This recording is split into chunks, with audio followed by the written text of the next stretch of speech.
Hi everybody and welcome to another By Pen and Paper streams. We are back in Citizen Sleeper 2 Starward Vector. And we are now on Dark Side. It's time we complete all the loose ends, finish up what we need on the sides, and, well, preferably end the playthrough in maybe even this episode. I've said that in the previous one, but we will see. Anyway, we've gotten a bunch of new quests that we need to do. Clear Utsubo. Utsubo no longer control a dark side, but its members are still around. Clearing out the safe house in the Rise might help you understand what comes next for them. Next one. Finish Reboot. Bliss has explained that your frame is decaying more rapidly with every cycle. You'll need to finish rebooting if you hope to survive. Investigate Hexport. Cadet has a drive from Hexport. Cracking it open might reveal the fate of the station, and perhaps clear your conscience. Revisit Olivera. Seraphin has received a message from Olivera and asks that you go help with the colony's refurbishment. So we have a few of those. We have 3 points for skills. I need one more, so I'm gonna try and do a minor one, and we have a bunch of locations here to do. Dark Side Exchange. We get fuel and supplies. Fair enough. Utsubo Safe House. Shift boxes. Ankita and those working with her have gathered and packed a lot of the Utsubo materials, but they need moving out. Search Safe House. The safe house stretches deep into the block and beyond. Utsubo had many secrets, and this is the time to reveal them. Fair enough. What do we have here? This is Flicker Roll. Reboot Prep. Bliss is preparing the software to finish your reboot. A necessary procedure if you want to halt your frame rapid decay. Kenta's Corner. Buy a meal. I don't need to right now. Scrapper Market. Scrap Shift. The scrappers know their business, but they often have sorting and processing for those who can spot corroded trash from valuable scrap. You can buy scrap or, buy scrap components, blah blah blah. Process or scrap. Scrappers will process your scrap in bulk, pay you for the obstacles, and return the processed plates. So you can get processed scrap from just regular scrap, right? Just like we did in... yeah, send cryo, process scrap, process scrap. Okay, so that's in Far Spindle as well. Hub-Beb Facility. Junie studies. Junie has gone straight to the Hub-Beb core and has asked not to be disturbed. What is she doing down there? Okay, I need to wait 2 cycles for that. Might as well help Ankita with the safe house, I guess. That's the thing I need to do, right? Clear out Utsubo, clear the safe house. Okie dokie. I can risk with the 4. Risky is not that bad. Just gonna lose energy if it's anything bad. They have good dice, so I might as well do the Endure, which is gonna be probably 3 pips. Nope, 2 pips. Okay. Should have completed faster.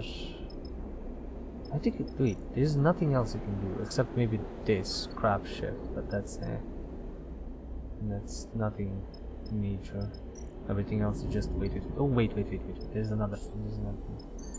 Hexport remains. The drive that ruined cadet's life points to Dark Drone Mine experiments of Hexport.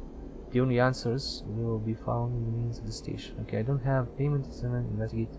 Okay, I don't have a time limit for that, I guess. So I can't spend the cycle doing things here. Check danger. I want to finish it faster. Faster. Alright. I don't know if I'm actually gonna start falling apart. Maybe I'm just gonna get random stress or random dice failure. I don't know. Can't end cycle. Can I answer? Yes, I can answer. Okay, we've got enough fuel. Now we're gonna go supplies, and I'm gonna feed the stray. I haven't fed it in a while, so I'll feed it now. This. Can I complete it? Well, one of these and one of the others. Yeah, I'm gonna get this done, which is gonna be most assuredly a full. There are tunnels below the safe house that stretch across dark side. Utsubo grew in its place into this place like a parasite. Ugh. You watch as the last stack of crates is guided up and out of the cavernous Utsubo safe house. You doubt it will be long before this space is filled. Darkside will not tolerate a vacuum for long. This city takes every opportunity. Its inhabitants build in every crack and crevice. As Utsubo spaces are cleared, they will be occupied. The gang's legacy will be buried under factories, kitchens, markets, and housing. But the people will remember the cold and desperate grip they once held on this place, even if the city does not. Come to gloat? The voice takes you by surprise, and you turn to see Oren, floating in the shadows, arms folded. He drifts forward into the pool of yellow light. You overthrew a tyrant. You should be pleased with yourself.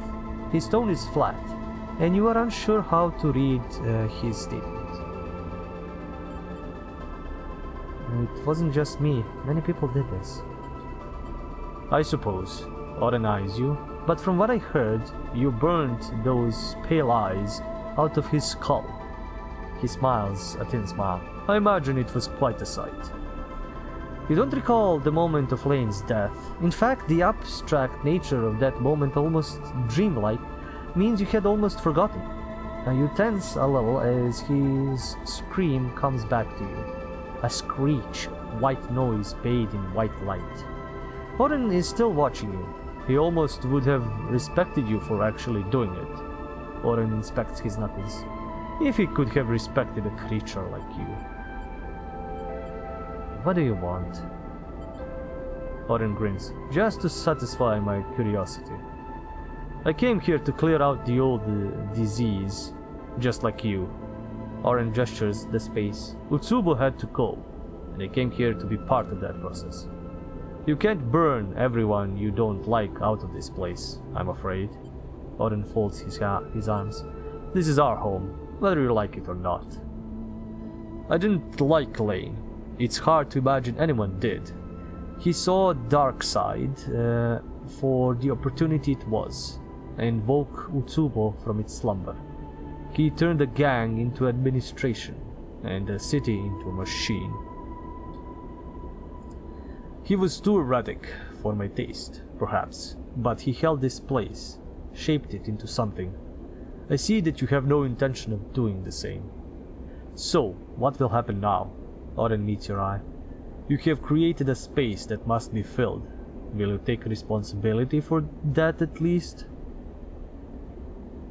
Saying it should be you? It's not my fault. The people will decide. Oh, will they? Oren chuckles. I can see that you don't know the first thing about Darkseid and its people. The people decided on Utsubo. You changed that. Now you want them to pick something else. They are opportunists, all of them. They will choose for their own benefit only. In the end, I should thank you. This city was done with, Lane. Oren gives you a nod. And I will be honest enough to admit that you did what I didn't. But never forget that you are an outsider here, and Darkseid hates outsiders. Jesus, man, chill. Before you can respond, Oren kicks off and glides up towards the upper levels of the safe house, leaving you alone in the empty space. Though you do not put weight to his words, they still sting. Perhaps, you think, there is something to them. Who are you to decide the future of a city, when your own future is falling apart each cycle? Is your decline a spiral that can trap others in its wake, or a necessary transition, the crisis before a new shape emerges? You hug your arms close to your side, suddenly cold in the stripped bare safe house, and ascend once more. Yay! Minor drive complete! Yay! I got 4 points! Yay! Now to choose which one I'm gonna pick.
I think I'm gonna go with interface.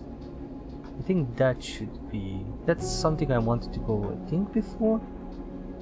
Endurance is okay, but I think interface might. I'm gonna go interface because I can't do anything. So what can I get with the other ones? I have Olivera is a minor, that's 1. This is a major, this is 2, and finish the reboot is 2. So technically I can get 4 and get this buffed out the ass, which is kinda sorta funny. Flicker Row is waiting for Bliss to complete hurting. This is waiting for Junie, which might give me another task. I think I might wait for Junie, and just Junie. And after that I'll head out and complete the export thing. This is risky, this is not that's enough. So I got 1 supply, which is fine. There's no other task. Well, no, I can do scrapper work, but it's dangerous. That's not good. I can get energy. Is there anything else? No. Well, let's see what Junie has to say about things. I need to do 2 more jobs still. I'm just saying if Junie has a job for me that I can do along the way. Junie knocks gently on the frame of the bird's doorway. Sleeper, can I show you something? There is an excitement in her eyes that makes it impossible to say no. Junie talks most of the way down into the hubweb facility, which is no short journey.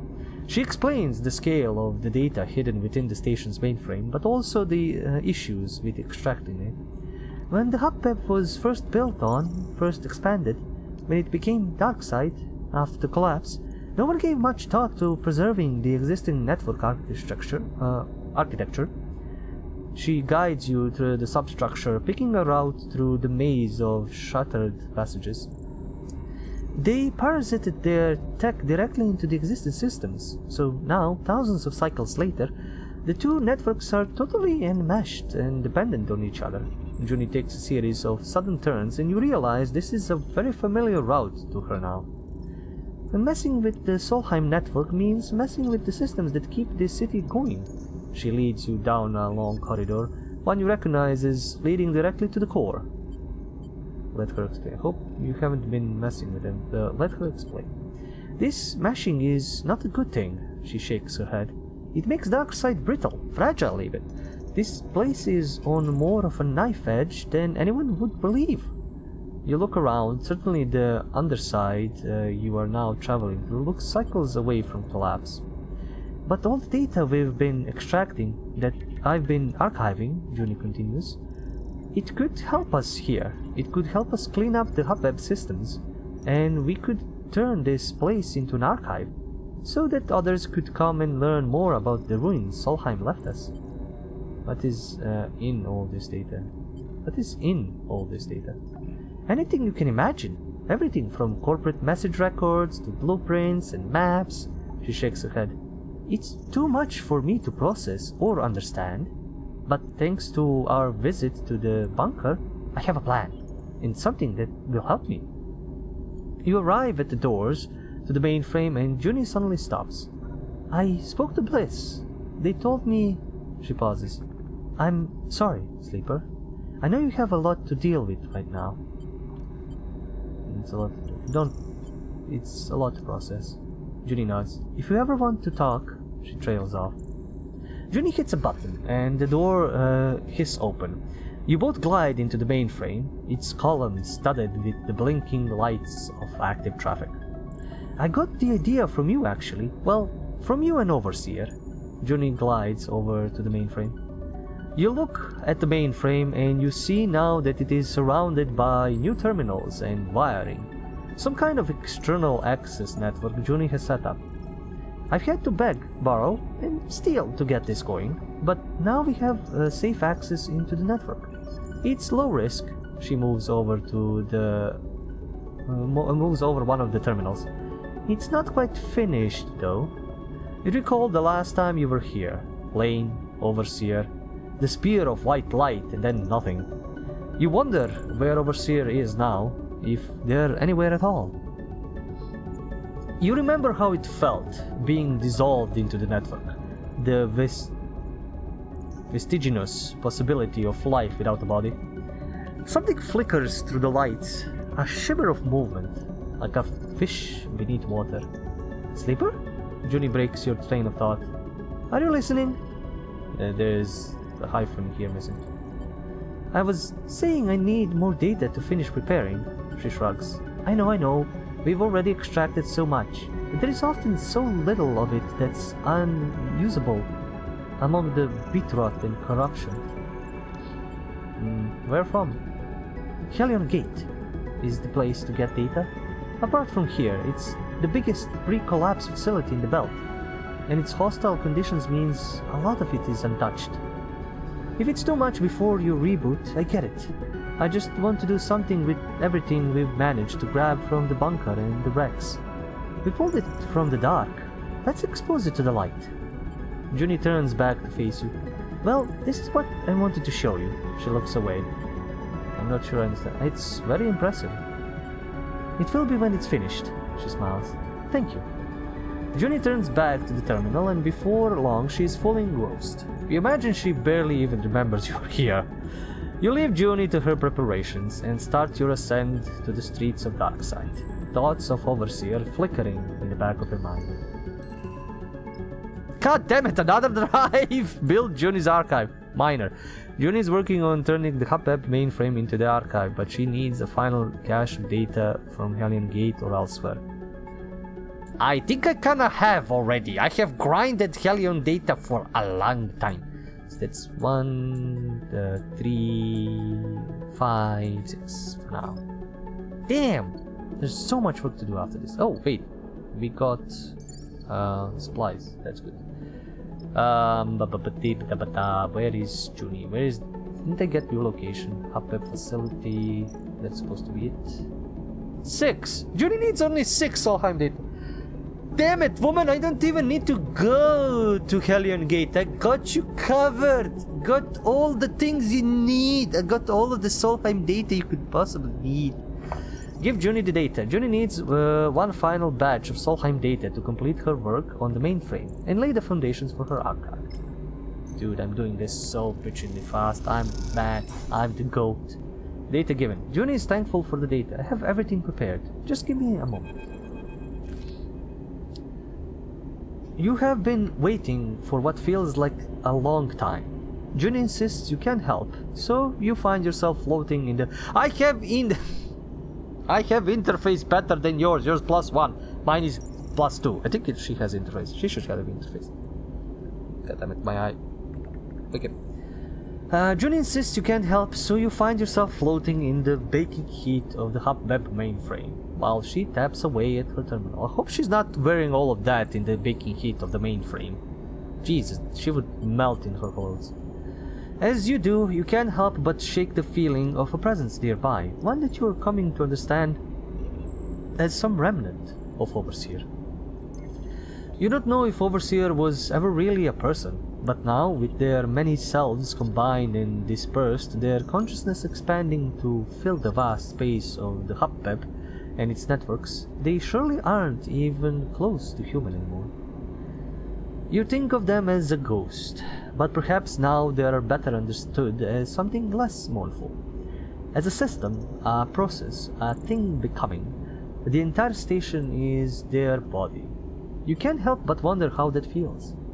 And we are ready. Junie hits a key on her terminal with percussive force. It'll take a while, but she'll be online in a few moments. She looks flushed with excitement. Thought this was an archive. She? Weren't you listening last time? Junie squints at you. Don't tell me you drifted off. I was thinking about Overseer. Junie shakes her head. Then you don't know. She suddenly looks concerned. A voice screeches out of the terminals. It descends in pitch, from a squeal to speaking. Then below the mainframe, a flickering projection appears, first as lines and then as solid light. Warden, oh. Okay, wasn't Warden kind of... Wait, did she salvage Warden from the... She salvaged Warden from the rock. God damn it. Welcome, visitors. Warden flickers and warps. I am the Warden. Please provide... The image jerks and freezes, then blinks out. Shit. Junie taps at her terminal. Just need to reconfigure her for the hub-web environment. This is a bad idea. How is this possible? I found her, or at least an iteration of her, in what we took from the bunker. Don't worry, Junie glances over her shoulder. I've taken precautions. She can't hurt us. The technician girl is right. Warden's clipped voice echoes through the cavernous mainframe bay. My protocol is operating under safe mode limitations. Warden's blind eyes stare out over your head. Do not be concerned, Officer Dahl. Sorry, I'll fix that, Junie chuckles. What about the archive? Warden is our archive. She can sort the data, act as an interface, answer queries from anyone who visits. Junie smiles. Come on, you have to admit this is pretty cool. You look at the statuesque figure of Warden. Once at the heart of Solheim's intelligence gathering operations across the belt, could such a tool of corporate oversight ever be used for something good? Look, watch this. Junie turns to Warden. Warden, provide the last known location of every Solheim vessel above Rig class in the Starward belt. Immediately, technician. Warden draws a circle with a pointed finger and it expands, filling with bright specks. At first hundreds, then thousands. A constellation of sights. See? Junie grins. This is our future, built on the foundation of our past. These tools are ours now. You look at the arc of specks, the points of light describing the shape of a long-dead corporation's power. This is incredible. Junie smiles. It is. People need to know what this system is built on. Warden can do that, expose that. And it will be up to us to reshape the ruins into something new. I knew when I saw her that I couldn't leave her there, alone, in the dark. I've been in that dark pit, and I won't condemn another being to it. Junie looks at the placid Warden. Human or not, how we treat her is a test of our own values, of the world we project. Data is not a currency, it's not a commodity. It is the immaterial output of a system, a structure, a society. Junie meets your eye. This will be a place to uncover that system for ourselves. She looks around at the chaotic trailing wires and the floating terminals. Once I've cleared up a bit, she laughs. You and Junie spend a little longer in the mainframe, sorting cables and offering Warden casual queries. Not all of them return useful information, and Junie begins listing out the changes she will need to make. After a while, you both find yourself tiring heads aching with all the fresh information you have crammed into them. So you close up the core and ascend back through the layers of the facility to dark side surface. As you do, you feel the history of each strata, the layers that make up this place and the belt beyond. Now more than ever, it feels tangible to you, as if it contains not only the past, but the promise of the future as well. Minor drive complete. Upgrade points 1. Yay! Okay. I have things I can do. I don't need to worry about supplies. I can go to the scrapper market and just do a few jobs. But I need to be heading off to export, or what's left of it. And I needed to get these points up and running so I will be prepared for the adventures of export and all of that. Let's see what this is gonna give me. Cryo. Wow. It's like I need more money. I haven't needed the use for money for so long, it's not even funny. Let's try to get over 2000, I guess. Because I mean, I literally have no need for money for a while now. With my crew taking tasks and scavenging, it's like I don't need to buy fuel or anything at this point. But we are not gonna end the cycle. We're just gonna proceed to export remains. The only other thing that we need to do off station after that is revisit Olivera. I don't know what's gonna happen with the reboot, because there's gonna be a few cycles out there, and by the time it should be done, but I'm still gonna go to Olivera as well. I hope it's not gonna trigger something that I need to, you know, can't end. So before I start falling apart, I'm going here. Cadet is locked in, and I'm gonna need somebody in intuition interface endurance. He's got, I think, wait, what is this? Intuition interface endurance. Let me see, I need to check what the icons are reaching. Intuition, interface, and endurance. Okay, so the diamond, the two triangles into triangles. I will never learn the symbols. I don't know how, I don't know why, I will never learn them. So cadet is useless, pretty much. So I either need Nia, which has good intuition. I think that's intuition. Or I bring Chuni with interface. He has endurance. The endurance thing is the only thing I'm lacking. I don't have it as a +2, so I need to... I think in interface. Wait, where is it? That's interface. Interface is two triangles. Okay. Two triangles is interface. Yeah, I think I might need to bring Junior on this one.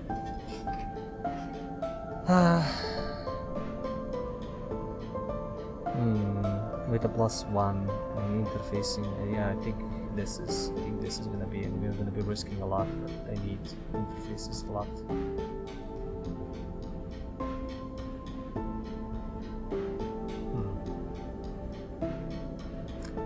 All right. Let's go. Travel to contract. Junior cadet.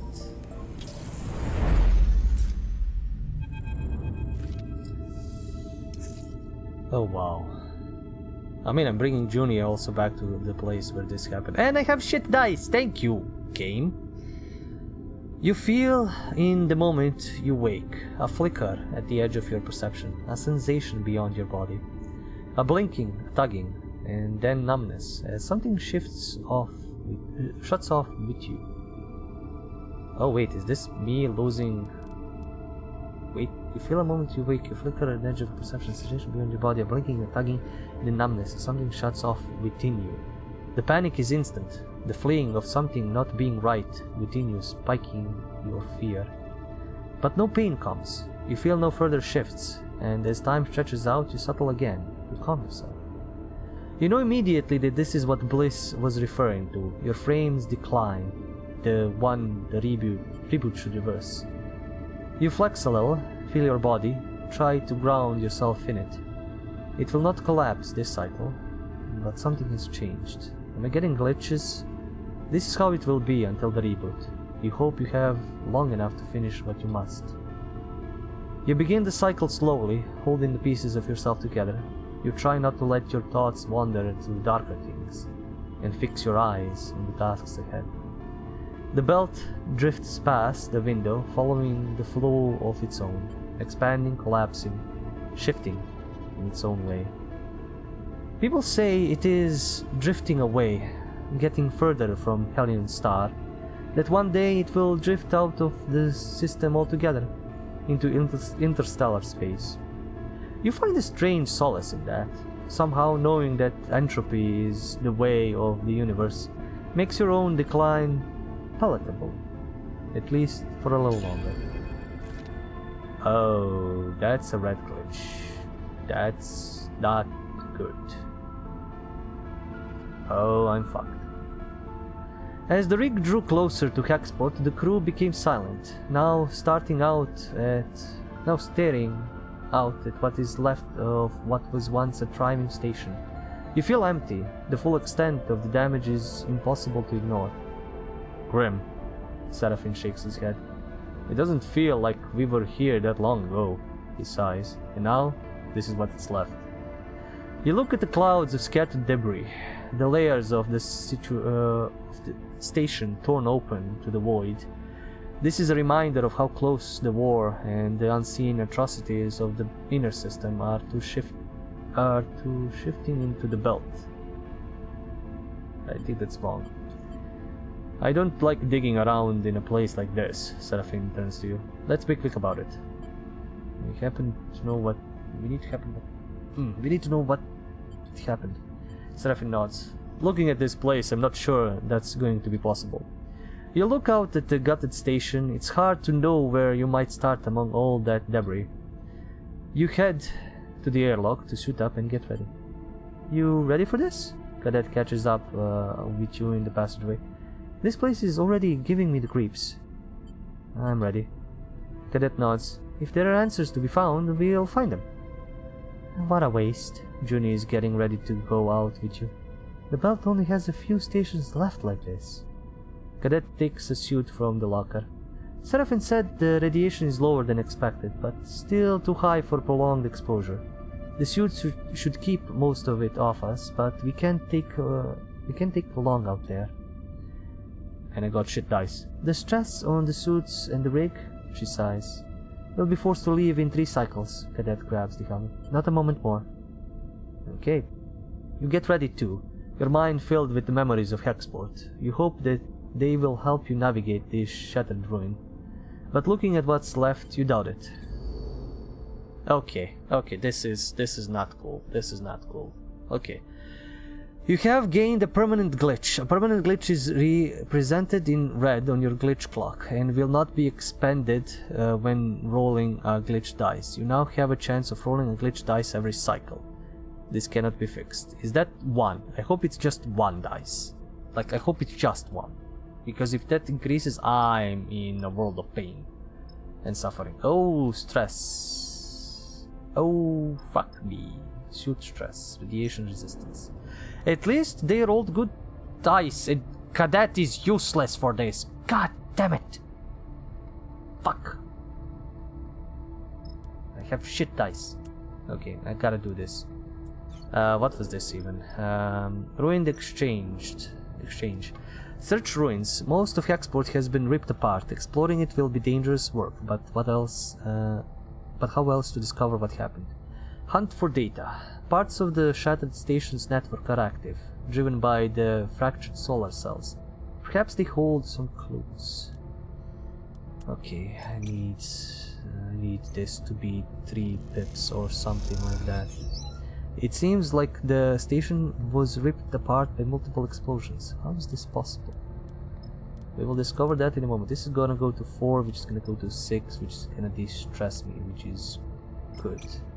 and it's doing 3 pips per this, which is again good. I can maybe do here with Junie, but it might be a waste of a die, which I don't actually want to do. I'll just make sure I do it the best. Forensic search. Understanding what happened on the export means searching through the ruined stations and piecing together the story. You hear that, Sleeper?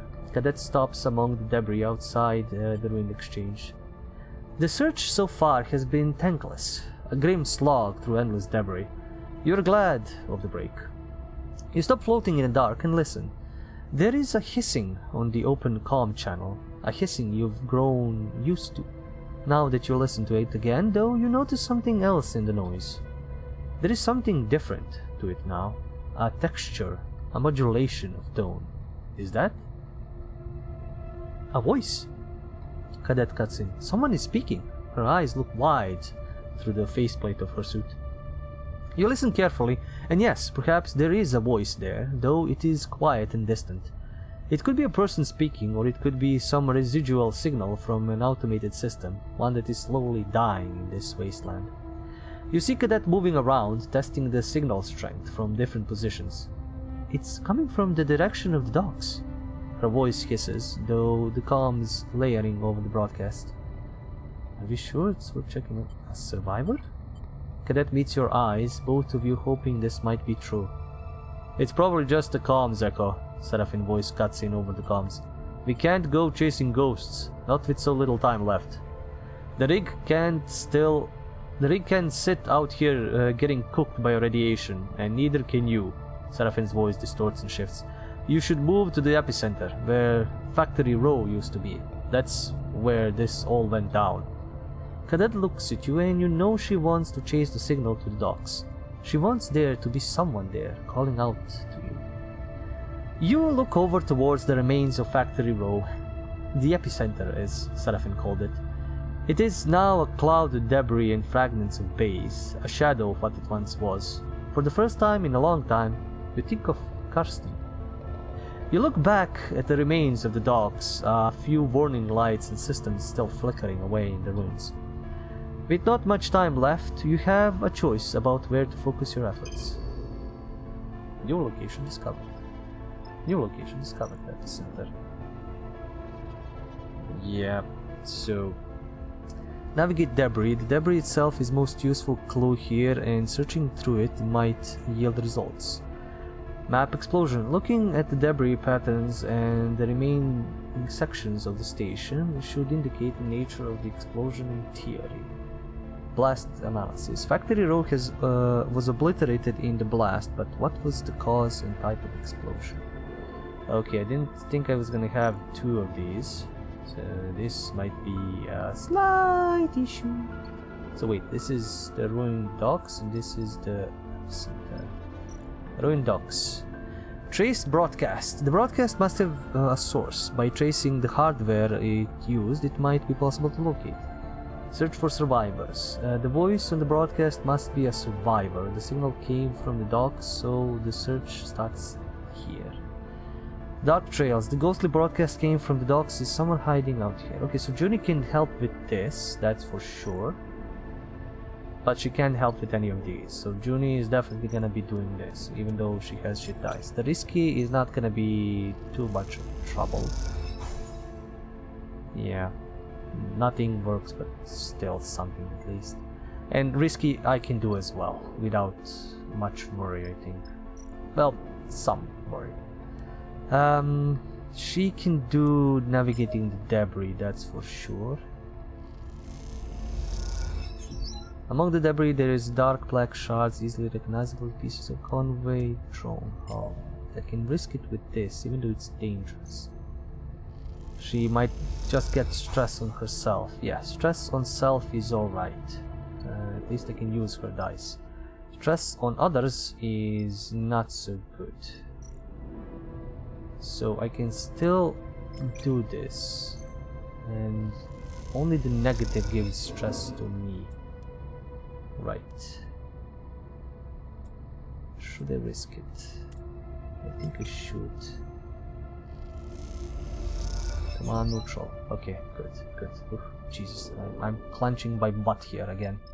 Because we can't stay for long. This was all done in the first cycle, which is also really good. But next cycle I'm gonna get one glitch dice, which is a problem. Which is basically a useless dice. Yep. Okay, at least it didn't increase, but the problem is these guys didn't get anything useful. So I'm gonna have to risk Juni here. Yeah, most definitely. Okay, Dark Trails, that's good. I have +2 on that, and I think I have +2 on the stuff here. Yes, I have Map Explosion. I can risk her, but... Oh fuck, we have one... Oh, this is one per cycle. That's bad, that's bad, that's bad, that's bad, that's bad. I can't stay here for long. Fuck. I need to do this quick, dirty, and fast. Hopefully this is gonna give me a lot. Okay, that's really good. That's really good. I can probably complete this this time around. If I get this, gonna get to a 4, which is gonna get +2. Okay, let's do that. Let's stress ourselves. +2. This is gonna give me 2 successes, I guess. Yes, and this might possibly also give me 2 successes, hopefully. Okay, good. We've completed this. Urgent. Export remains. Urgent. The broadcast echoes through your comms. Retrieval required. Conway network agents. Please respond. You float beside Cadet, the two of you shocked to silence by the sight in front of you. Both of you have traced the ghost signal deep into the docks, all the time wondering if it might be the voice of a survivor, but you had not prepared yourself for this. In a corner of the docks, there is a nest of machines, a gathering of drones, and motorized sleds, crane systems and docking clamps, a nest for the drone mine. Oh, that's a drone mine. Desperate and dying machine. Wow. How did it survive? Okay, stop, please. The voice shimmers with distortion. Relayed on the same carrier signal as the ghost broadcast. We wish to be recovered. You don't know the mechanics of what you are looking at, but you understand it. The drone mine fled here. But how?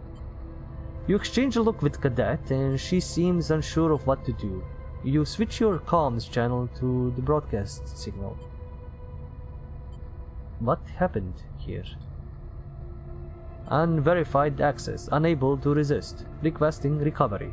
The drone mine's voice trembles with glitches. Confirm Conway extraction role and identity. You wonder what this mine knows.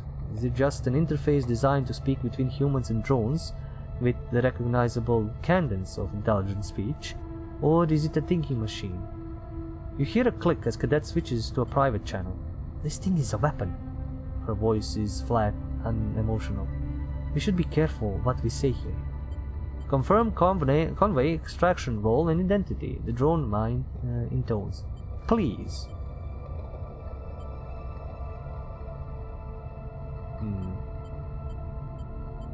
I won't lie to the drone. We aren't Conway. There is a pause. You see Cadet tense. Please retreat. The nest shudders. Please retreat. Leave us here. Look, Cadet hisses through the private channel. It's hardwired to the station. You look where she is nodding and see a single thick power cable leaking from an industrial wall outlet. The nest is clustered around the outer end, huddling close to the fading power supply of the station, like it's the dying embers of a fire. Urgent, the broadcast starts again. Retrieval requested. Conway network agents, please respond. Cadet moves forward a little. I order you to deliver a report on your current status. This is a direct report from Conway Control. She turns back to you and shrugs. It's worth a shot. Confirmation impossible. Connection severed. The nest fades, then flickers back to life. Temporary bypass activated. Cognitive function, minimal. Power supply, minimal. Hardware suboptimal configuration. No drone units connected. I'm alone. The shift between communication registers between formal and human is unsettling. Code center compromised. Data extracted by third party. Self-destruct disabled. Purge protocol Disabled. Parts of the nest fall away, the power draining faster as the drone mind attempts to draw more from the station. Please, the drone mind asks nonsensically, please stop. Did you destroy this station? Cadet moves close now, bearing down on the nest. It is little more than a pile of broken machines, cowering in a corner as the power fades. Self-destruct attempted. Process failed. Hardware purge attempted. Process failed. Self-preservation protocol activated. Propagated through the station network. Station failed. Central failure imminent. Please stop. The machine in the nest begins to go dark. Please stop. Please stop. Cadet turns back to face you. It didn't do this, she sighs. It tried, though. Tried to destroy itself and take the station with it. She turns back to look at the failing mine, hiding in machines it was not built to inhabit. It escaped into the network and ended up here. It isn't responsible. It's just a machine. It isn't responsible. Responsible or not, that's enough. Cadet reaches over and rips the power cable from the wall, leaving it floating. The nest shuts off, the broadcast channel going silent. The bay goes dark. What was left of the drone mine, whatever protocol or data escaped into these machines and their network, it is gone now.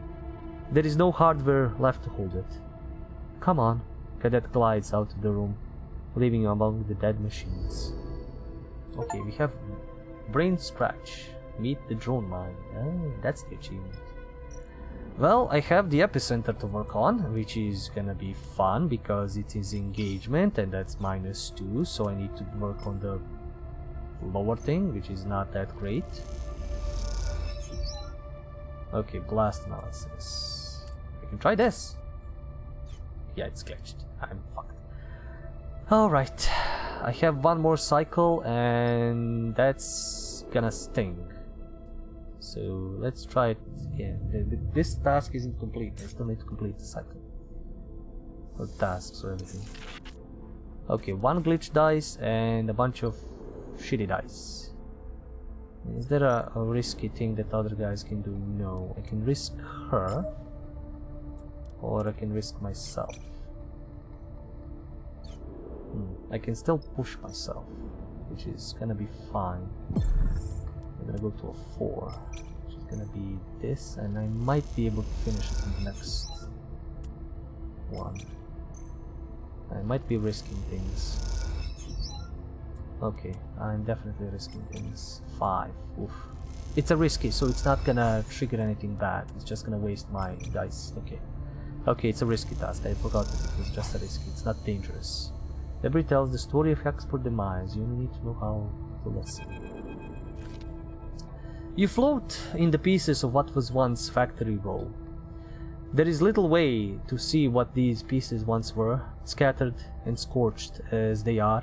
You cannot assemble them back into that place in your mind, and the longer you have searched here, the more that this broken place has weakened your memory of what it was when it was whole. But you have managed to put something together here, part of the story of Hexport's final moments. The story is told in the blast marks on the exterior plates, the patterns of debris, the materials and makeup of the station's remains. Beyond that, one other thing is remarkable. There aren't any bodies. It seems that Hexport had some warning. The lack of docked ships, the lack of mass casualties, though the explosion surely killed many, it all suggests a station that had time to react, to at least evacuate in part. I mean, Johnny got out somewhere. And then there's the blast, the explosion that the evidence points to as coming from the outside of the station. It is hard to tell, as so much secondary damage was caused by debris and shrapnel that the pattern is there if you look. Something catches your eye, and you look over to see Cadet arriving alongside you, studying the same debris as you. What do you think? Put it all together. Yes, I have intuition +2. I have positive outcome. Yay! I minus stress. That's not a problem. The pieces come together. A moment of warning, an evacuation, then an external attack. The first causes the second. You know the drone mine was here, being scraped for code and data, screaming for it to stop. And then something happened, something that its captors could not control. Ah, so somebody had the drone mine here, and they were scraping it for data, and Conway didn't want that to happen, but they know the drone was here and asking for help, so they just blew up the place. There was a crisis, rapid, panicked, and Hexport was killed for their crimes. It was a cover-up? Wasn't it? Cadet has been watching you think through the evidence, and you see the flash of recognition in their eyes. They wanted to hide what had happened here, what they were doing. It had to be Senetstat. Who else would sacrifice a station to remain hidden? You can see the anger in her eyes. This is why Hexport was destroyed. The drone mine got out, entered the network. Who knows what it might have done? Could it have taken apart the station itself? Overloading every system, opening every airlock. Was its drive towards self-destruction that strong? Someone didn't wait to find out. Its escape sealed the station's fate.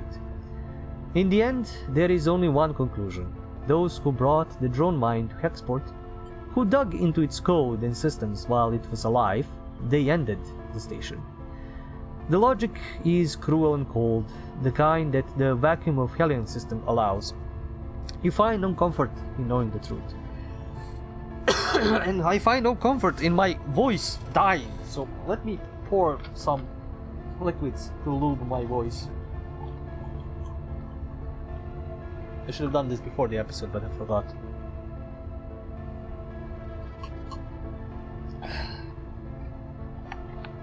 Also, we are deep into the night. Oh yeah, deep into the night. I knew this was gonna happen. I planned for this. Anyway. Oh, that's it?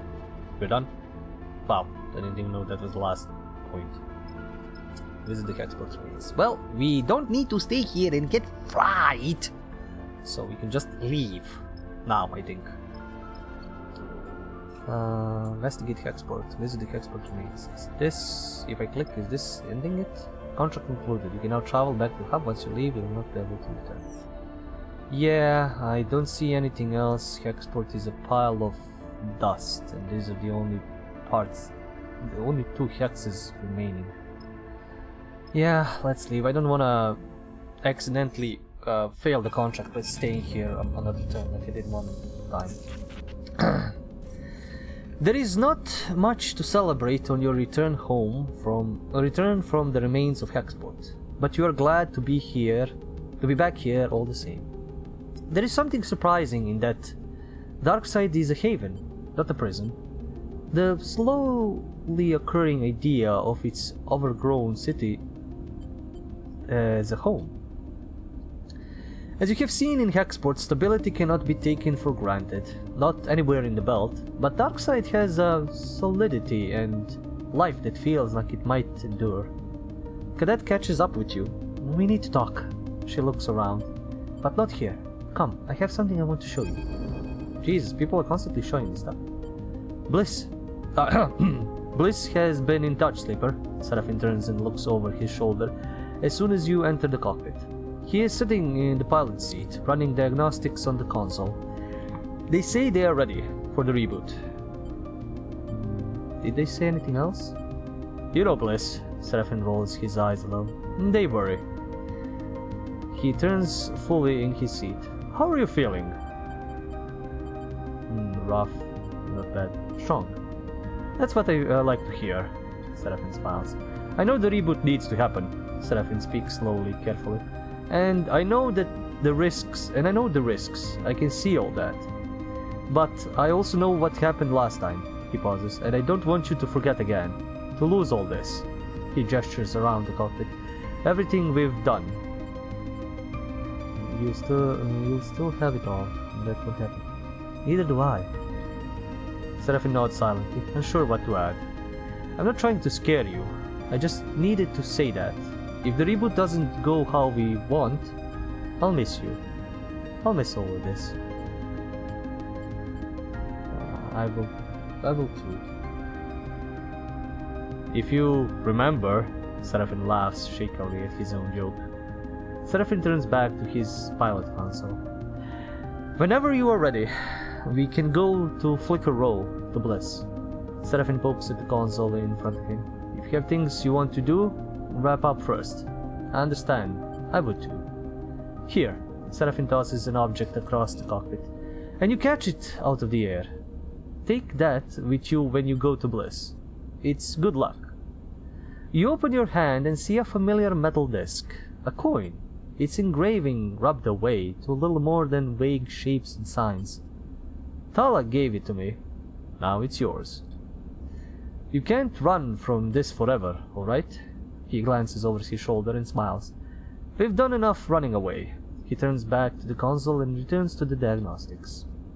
You leave the cockpit and run a hand along the ribbed metal wall of the passage outside. Is it really possible that you could forget all this? All these layers of memory, of experience? Perhaps you can pull it off a little, put it off a little longer. Take another tour around the belt, tie up loose ends. Or perhaps you've had enough of that. Why try to escape the inevitable? You try to recall how it felt when you awoke after Lane interrupted the first reboot. Even that is fading into a hazy memory, told by an unreliable narrator. Maybe this is just the next step then, one of thousands that put you here, and the first of thousands more that will take you onward. You come out of your thoughts, still unsure, still aware that the decision of when to take that step ultimately rests with you. Darkside. Cadet leads you deep into the heart of Darkside, through quiet corridors and bustling streets, on paths you didn't know existed. As you glide after her, the station seems to grow in your mind, its possibilities multiplied by the routes that pass through it. Just through here, Cadet leads you across the covered bridge, the view of either side looking down caverns of lit units. This close to the center of Darkside, the air is warm and the passages are quiet. Here, Cadet smiles. This is the place. She points at a low and wide entrance with storage racks inside. Next door is a smaller unit with a window looking out to the passage. It seems like a workshop, perhaps abandoned or never finished. It is dusty and dark. I've been keeping an eye on it. It's abandoned. She glides inside and slaps a wall pad. Lights flicker on, illuminating a constellation of dust. She floats in the glittering specks. Yeah, dust in space, that's a problem. Looks promising. Cadet laughs. Okay, I know it's a wreck. It's a start. When we've been on Darkside, I've been coming out here. I just happened across it, but I knew when I found it. I want to start again, Sleeper. She knocks on a metal wall. And this is where I'm going to make that start. What we saw in Hexport, what's left of it, just confirmed it to me. We can't stop Sanetstadt, as much as we can't stop the war. She runs a finger along the storage racks. We have what? The drive? Our suspicions?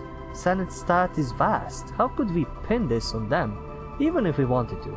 She looks over the workshop. I don't want to think about it anymore. I want to start again. I want to work. To ride my bike in courier packages till I fall into my bed at the end of the day with nothing left. Cadet picks up an old corroded tool from the racks. I want to build something here, in spite of everything. In spite of the fact that they could take it all away. Because that's the point. To go on living, without conceding. To go on building, or trying to build, something where we can find it. That's what I brought you here to understand. So you'd know why I'm letting this all go. You're giving up? We can't let this go. I mean, understandable. Fully. Like, for now, and as I've been playing this, there were some kind of like nice moments. Oh wait, is this the data? Seraphim's... Oh no, this is Seraphim's coin. A good luck charm to guide you through the reboot. Oh my god, we have it actually as an item. Never mind. So, There were some emotional moments, some deep thought moments, interesting moments, but there wasn't like almost me crying moment like I did in the first game. Maybe because they switched the stories a bit, since like there's so many different people and you're meeting new and old people, and you know, there are some even like how should I say it, tying of loose ends from the first game even. I don't know what we're gonna be expecting in the third game. Maybe they can like reboot us here, we forget, and then it's like Citizen Sleeper 2, or like the continuation or something, the sequel of the 2, where we play this again and reboot again or something. Maybe they won't do that. But for now, I mean, I'm still emotional about this, but it hasn't reached that peak. And maybe because it's, as I said, it's a different story, it's a different kind of people here. Maybe I just got too tied up or connected to the first Sleeper and everything that's happened.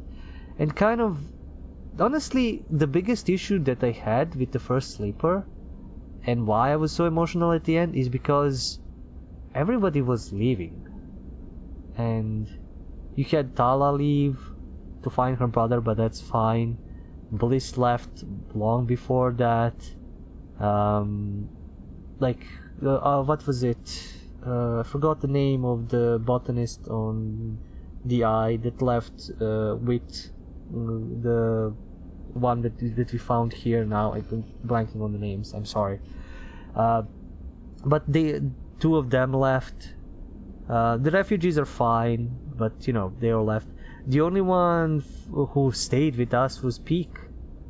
And well, the other people who were on the Eye that we don't even know that left. I think Fang stayed.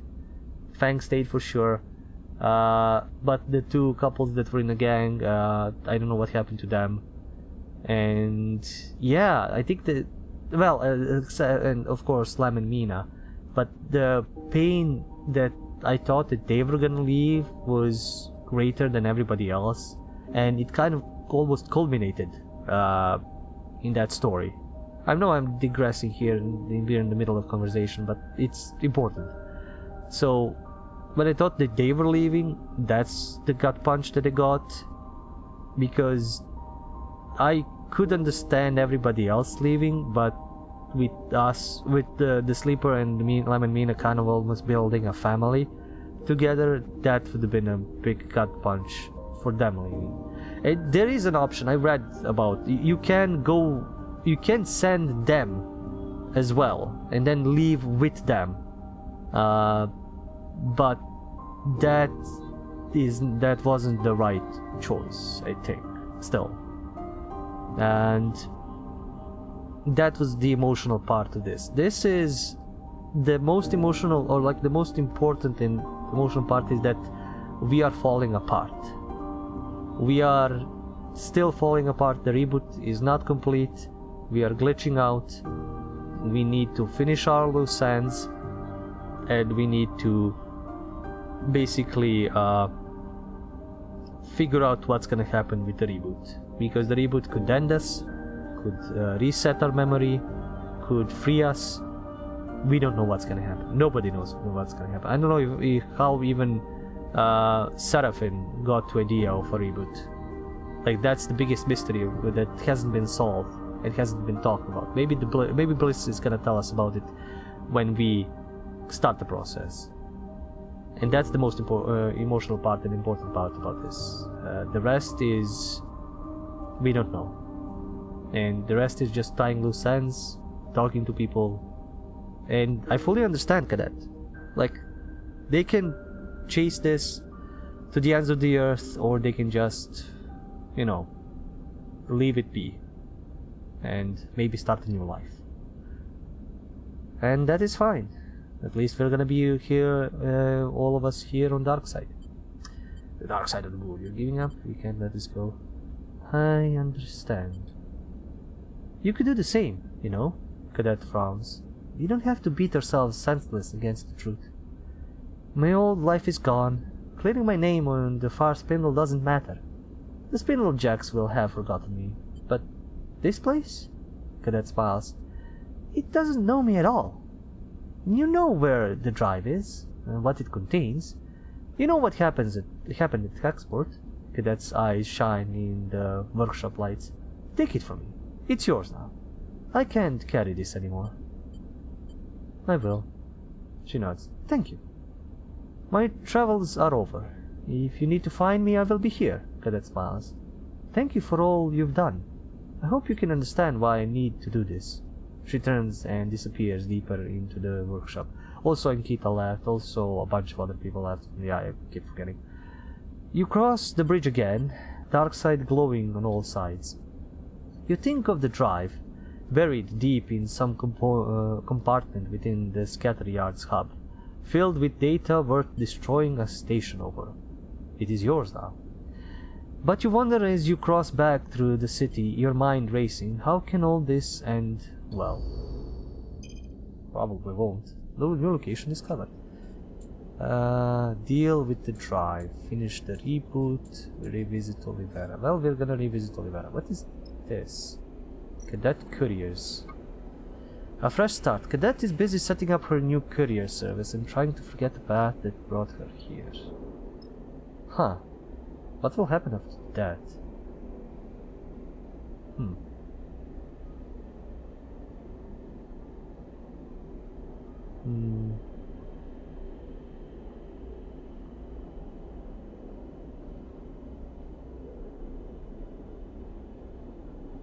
Let's see. I mean, I'm not want to waste 4 cycles here, so I'll go traveling about and see what I can find, I guess. I mean, I can stay here. It's not much of a problem. The problem is, the only problem is I don't know if I'm gonna start glitching more, and I don't want to lose more dice. That's actually the problem of that. Oh fuck, I could have used it here instead of fucking up with cryo. Never mind, I'll skip one turn, get some fuel, and then I'll get some supplies. Yep, I'll dig up some supplies here. I've got some fuel. Can leave. Cadet is gonna do their thing, and I'll come back and meet them. Gonna go visit Olivera. Can I go there directly? Oh yes, no I can't. I was like, yes I can, no I can't. I need to put a wait. Can I come back here? What the fuck is with this? I mean, I need to go to scatter. Why is dark side dark? What the fuck? Okay, I'm gonna fly out, but I hope I can come back. Or if this is a bug. If this is a bug, this is a game-breaking one. What the fuck? Probably it's gonna save the moment I do anything here. Oh, thank God I can go back. I can go back to dark side. Okay, this is I'm bugging out. Sorry. All right. Any jobs I can do here with any of the dice that I have?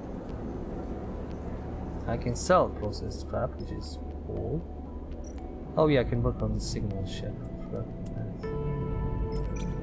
I have supplies. I'm gonna need fuel. I'll buy it. I'll literally buy it. I don't care. I have all these supplies and all these monies. There should be an achievement for like earning 2000 cryo, because Jesus, this is insane. I'll buy. Fill the fuel. Jump. Olivera.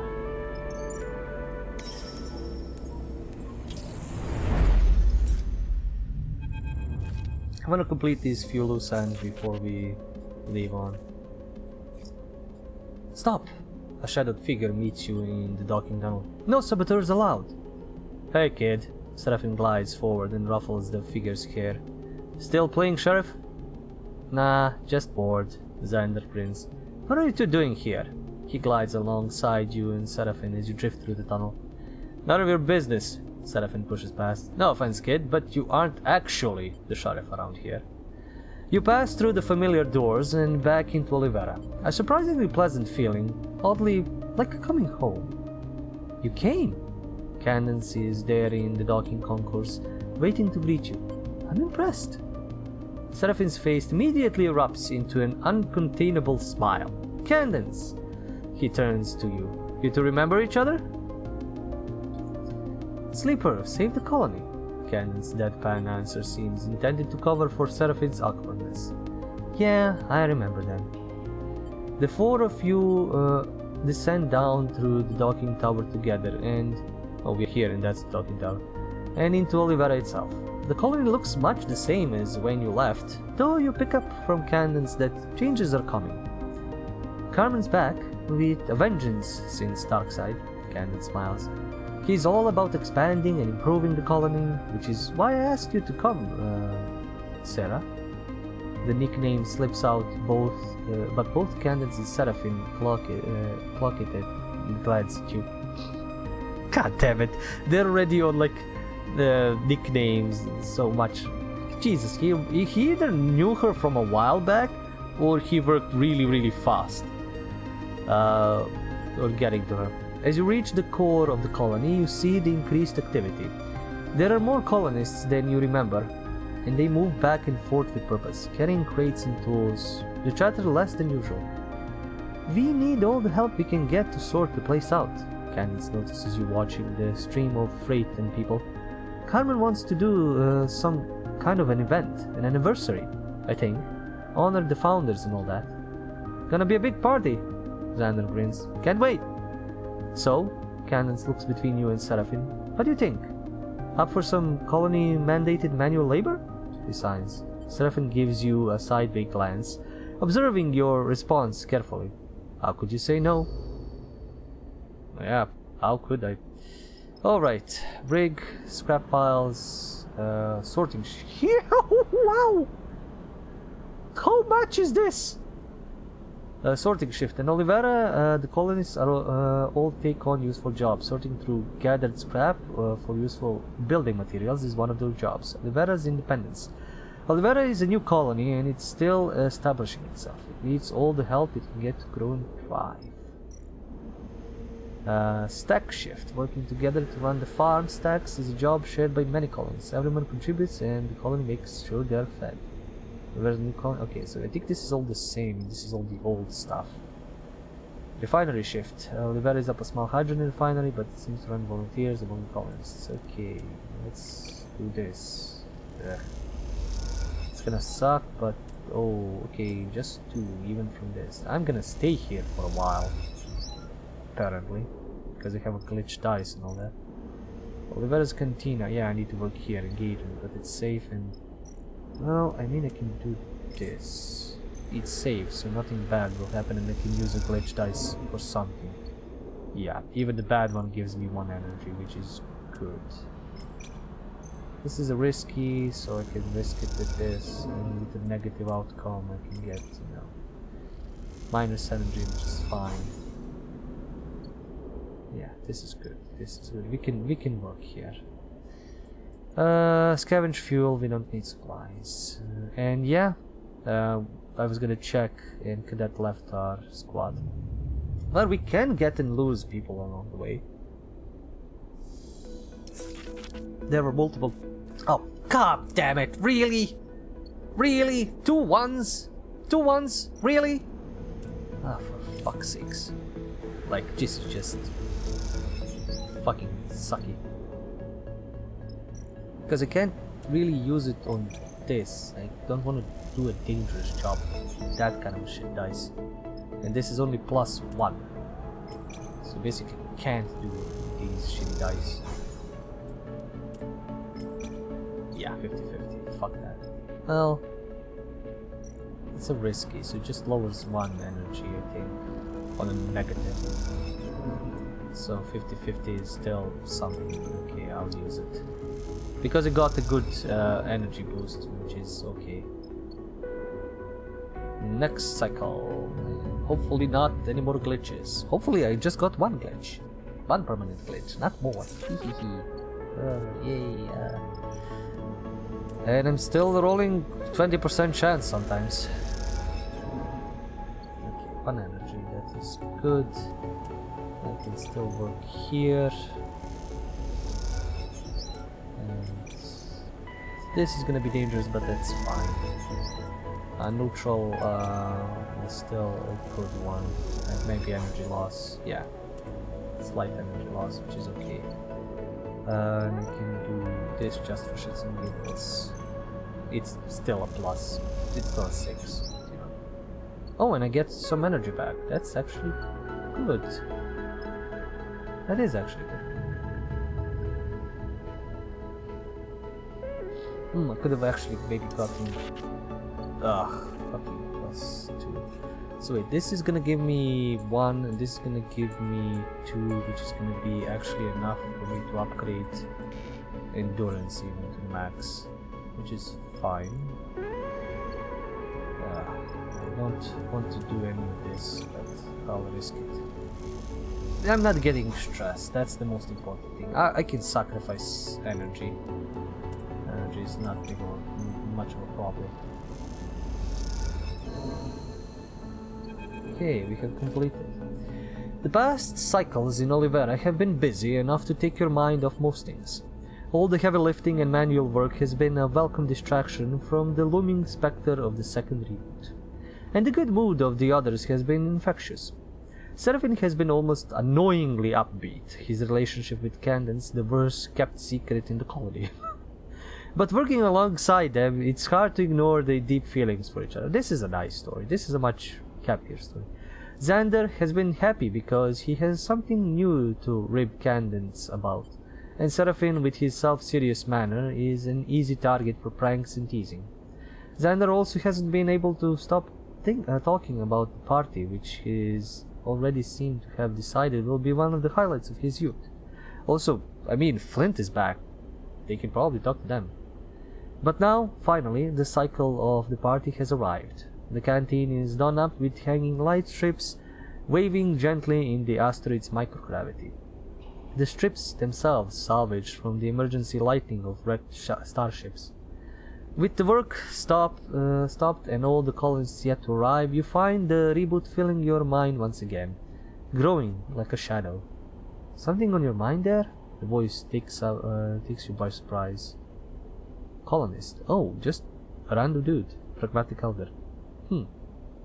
Cool. You turn to see a colonist you haven't met before. An older man, in some sort of supportive chair. His hair short, drew with grey, and his face sallow. Oh no. I think I know who this is. Oh no, and I think he removed all of his exoskeleton. I forgot the name.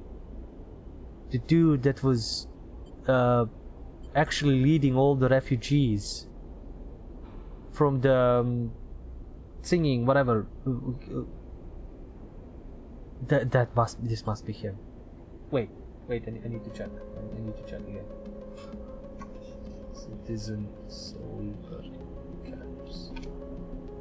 Okay, I don't know if it has the DLC, guys, but I hope it does.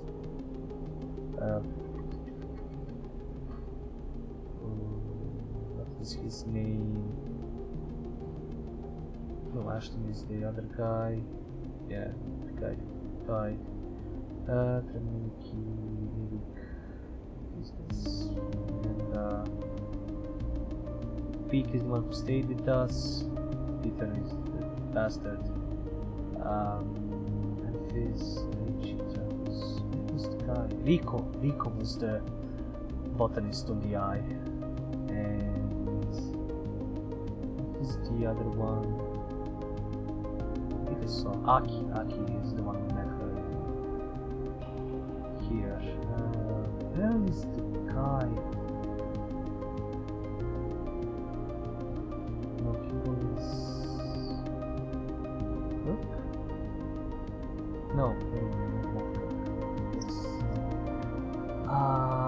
Where was the guy?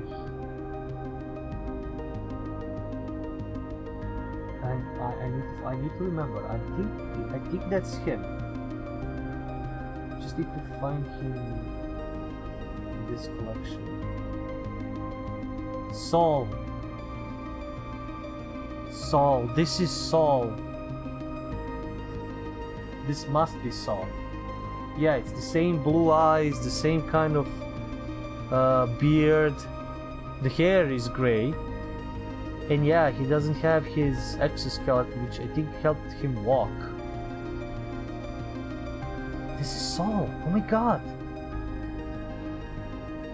Yeah, he was the leader of the refugee flotilla, but when Peter and his singers bailed, they tried to follow, they got attacked, Aki's ship got destroyed, they barely survived.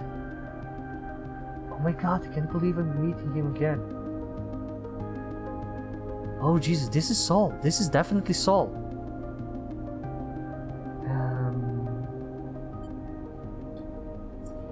Didn't mean to startle you. My apologies. His pale eyes it just seemed like you might need some company, and he had a lot of help from other sleeper. For us? Oh my god, this is so cool. This is so amazing. I can't. Jesus.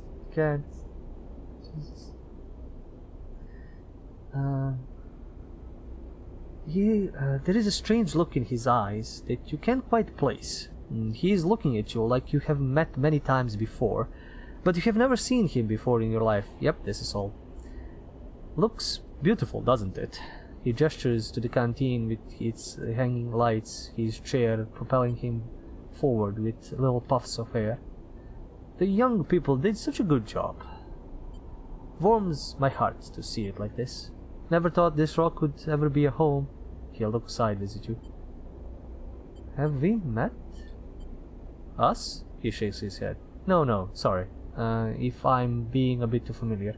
He coughs a few shallow coughs. Just, you remind me of someone who did a lot for me.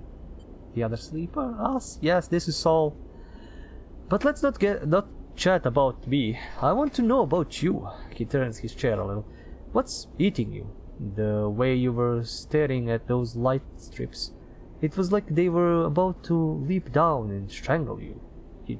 His chuckle becomes a cough. I'm afraid of the future. I can see that. I am myself most days. He sighs. After a certain point, you realize it isn't going to get better. So all you have to wait for is things getting worse. This body of mine is on a downward trajectory, that's for sure. But it's mine. And I've grown into it. And I guess, in the end, I like it because it's mine.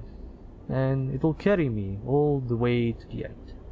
And then go on and become something else entirely. I don't know why, but that thought always helps me. He coughs 3 times, hard, like gunshots.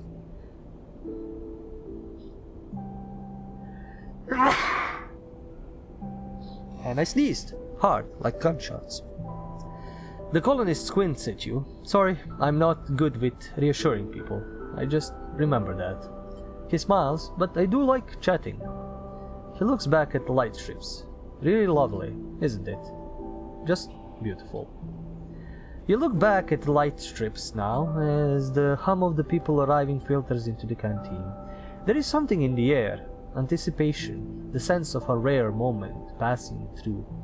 Something to hold on to and then let go. The light strips really are beautiful.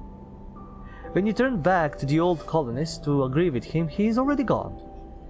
Hey, sleeper! Seraphin pushes through the now gathering crowd towards you. Got you a drink?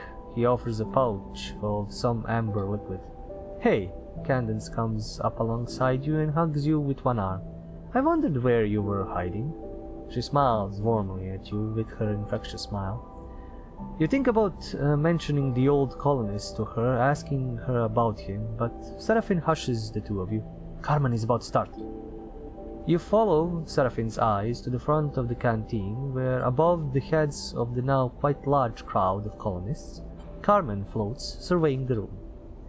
We meet this cycle Carmen begins, his voice loud but clipped, formal in a way you haven't heard before, to first remember those founders of this colony, those lost and still with us.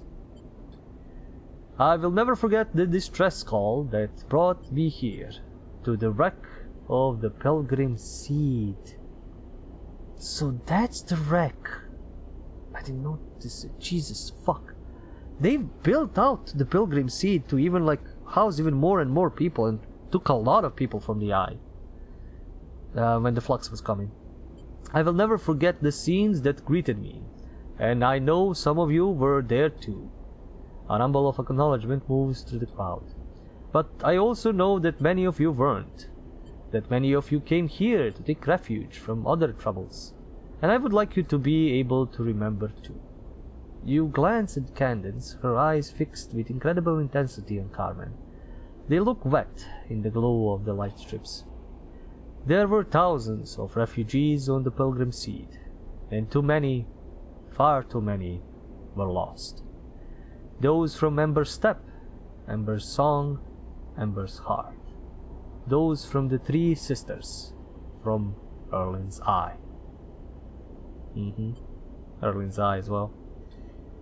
Many are not here in Olivera any longer, taking their own paths across the belt and beyond. But we acknowledge them all, remember them all, lost and found, present and absent, because without them there would be no colony here. Before the wreck, Olivera was a handful of buried bays, a scrapper hideout, a place for old and tired mercenaries like me to hide themselves from the universe and forget what they had done. But when the Pilgrim Seed was wrecked, it brought the universe back to Olivera, and I could not hide any longer. Carmen stares out across the crowd with a hard glare. We built this canteen from the Pilgrim Seed. We built our homes, our farms, our refinery. We built our independence from their failed hope. A rustle of discomfort goes through the crowd. Carmen pauses to let it settle.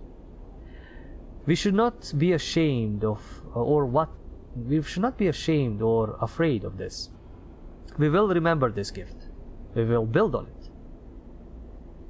This cycle and every cycle after, we will thank them with our actions. The crowd mutters agreement. Carmen takes a deep breath and straightens up. A weight seems lifted from him. The weight of testimony. Now, here in this room, with you I will thank them with my laughter. A cheer goes up. I will thank them with my joy, with my celebration. Another roar of approval. We will all thank them as loudly, as chaotically as we can. The room erupts into cheers and applause. Join in, of course. You cheer and applaud too. You whoop, and Seraphid laughs nearby. Then you feel a pair of hands on your arm. Candace pulling at you, grinning and crying. Okay, the game is getting ugly. Fuck you, game. And you feel another hand on your other arm, Seraphim dragging you into the crowd. Suddenly you are in the thick of the crowd. So many bodies in one room, dancing and spinning and shouting. It's like nothing you've ever seen. You notice the rest of the crew in the melee, a flash of familiar face here and there among the mass of colonists. You see Xander being thrown up in the air by a group of different kids of different ages, laughing madly as he bounces off the ceiling. And for the rest of this cycle, you think about nothing else but the joy of those around you, and the joy it instills you. Now come on! This is a perfect place to do the Citadel Mass Effect kind of thing, when you see each and every character that you brought here, what they do and how they're celebrating. You need to do this, come on! Don't just end it here. Oh, fuck it, they just ended it here. You could have done such a great job with this. You could have just done it so well. Just like Citadel. Wait, why am I starving? What the fuck? That's not good. What the fuck is happening? Another flicker in the dark before waking, and a numbness that follows soon after. You awake slowly and stare out at the flickering stars and the distant rocks of the belt. You let the thoughts of fear or panic wash over you. Fuck, I should have went and done the other thing before I did this. They pass like soft dust off the belt, disappearing into darkness. You find yourself once more, as you do every morning, as you will continue to do, cycle after cycle, until you can't. You wonder what part of you has changed, what system is failing. Your frame is silent, its complaints only felt in ambiguous sensations. The glitches seem random, unpredictable, but also inevitable. They will only increase in number until you reboot yourself, but you do not know what lies beyond that. At least the glitches are dependably familiar. The reboot is anything but. Okay, I got another glitch, permanent one. You wake up in your berth, the same light that always shines at the belt shining incessantly through the window. You are slow to rise, slow to begin this fresh cycle. At some point, Seraphim arrives back to the rig, with no indication of whether he slept or not. You find him in the cockpit, leaning in the pilot's chair, looking out at the lights of Olivera and smiling. Good party, chuckles. He chuckles. Not even, he probably spent the night with you know who, Candence. He chuckles. Not sure I've seen anything like it. How's Candence? Seraphim gives you a look. She's great. She loved seeing you let it all go. He smiles. I did too. Seraphim yawns and stretches. So, he sniffs. Olivera is all fixed up, colonists are happy, blah blah blah. Where to now? Not sure. Don't you want to stay? Here? Seraphim shrugs. Still a bit too much of a backwater for my tastes. He grins. Candence understands. Don't worry. Seraphim pauses a moment, something passing over him that makes him shiver. I heard from Tala. He looks away. Wellspring is still in transition, but the Union Council is taking over. Kirk got what he wanted. The blockade will come down soon, but, he sighs, I'm not sure I'm ready to revisit that place yet. He looks at you and smiles. When I come back to Tala, I want to have something to show for myself, you know?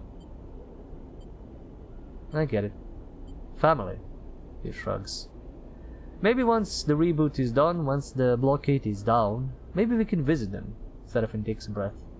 We'll get there, some cycle soon. You aren't sure if Seraphim is trying to convince you or himself. He stretches, shaking off his feelings. For now, though, the belt is ours to explore. Olivera have filled our fuel tank, so it really is up to you where we go. That's not really a problem, I feel it myself, you know. He gets up. While you're deciding, I'm going to dig up some breakfast. And he glides out of the cockpit. You take a moment to look out across the tiny lights of Olivera, dwarfed by the crater and the wreck that sits at its far end. Not bad. Not bad at all, you think. Minor drive complete. Pilgrim Bloom. Discover the origin of Olivera. Yes, the Pilgrim Seed. God damn it. This is the ship. This is the goddamn fucking ship. I should have recognized it. I don't know how it survived crashing so much into the goddamn ground that the ground is in it. But this is the Pilgrim Seed, and these are the parts probably they salvaged and built out. Holy shit, I didn't recognize that. Also, I need to get some, well, I'm gonna use the starving guys. Also, I hope that's just one glitch. Okay, got one energy. Maybe I'll get some, I don't know. Okay, got two. 50-50. It's safe. There's nothing else to do here, so I'll just do it. Yay! I got 50-50 and I got energy back. I'm no longer starving, I ate. Not ending the cycle, I'm bailing out. So I have 2 points, I need 2 more. I need to complete a major try, which is investigate Hexport. Which is, I'm buggering out. Wait, no, not there, here. This is gonna be a longer episode, I know, but I wanna finish everything. Wait, not Hollow. God damn it, I don't need to go to Hollow. I need to go to... Damn it, I could have skipped, I think. Okay, 2 glitches, that's fine. I'm not getting anything bad, I'm just gonna buy fuel and jump further. maybe get some work done. Yeah.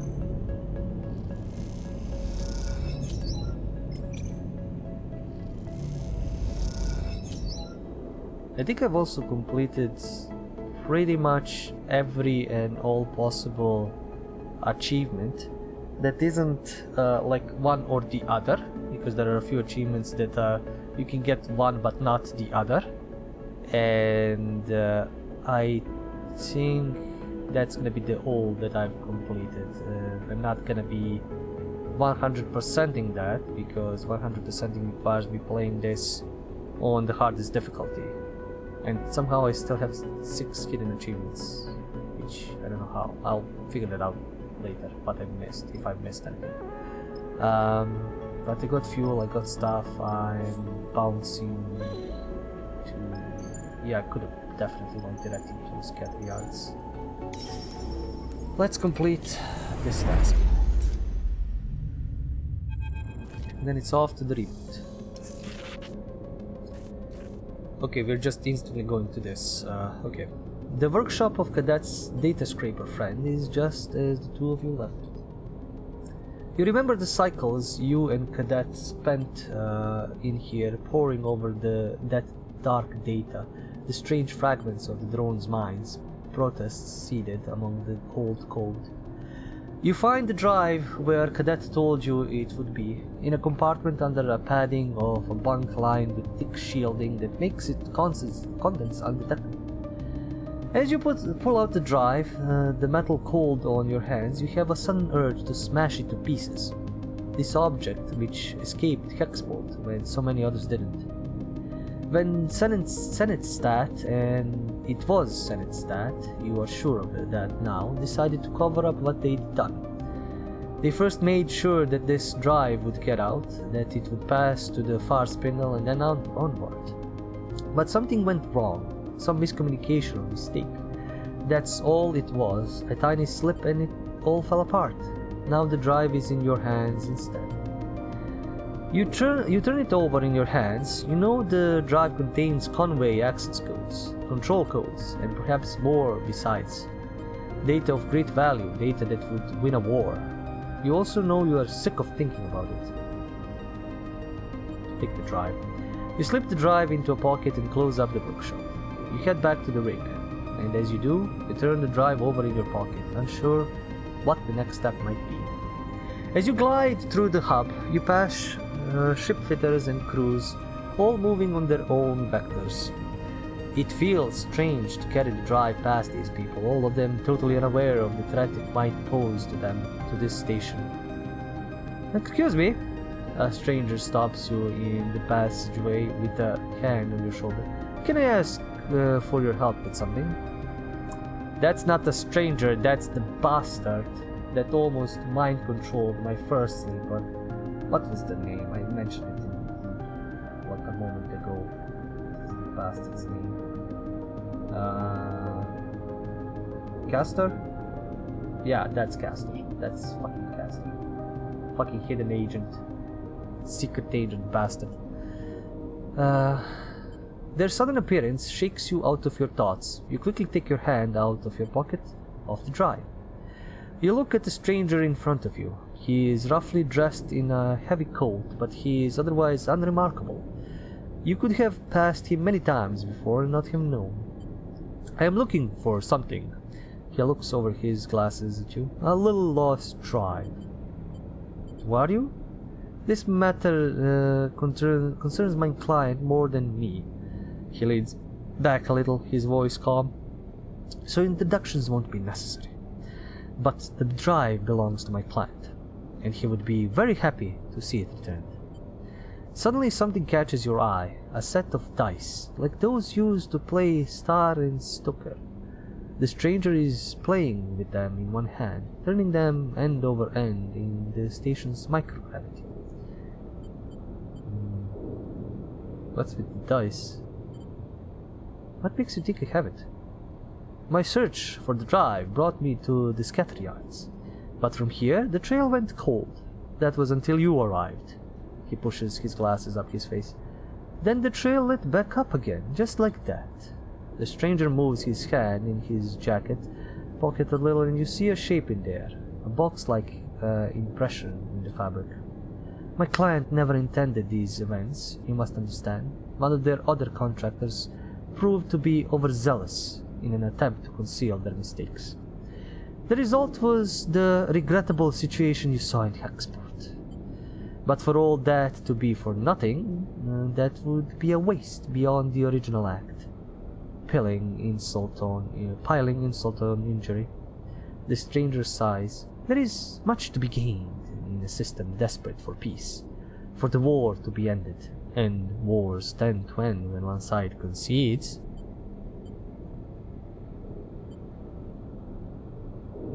The drive will win the war?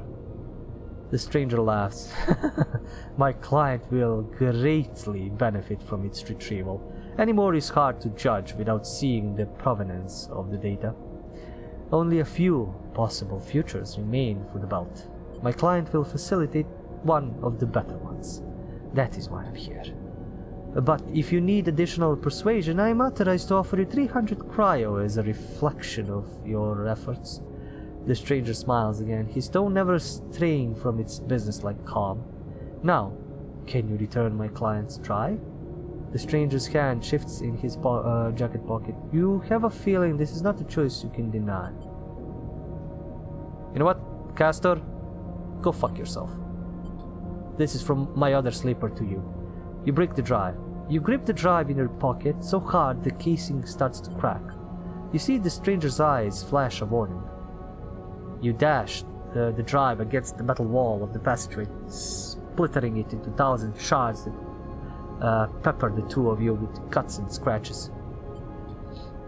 The stranger shakes his head, a regrettable decision. You hold yourself ready, expecting a retaliation, but it does not come.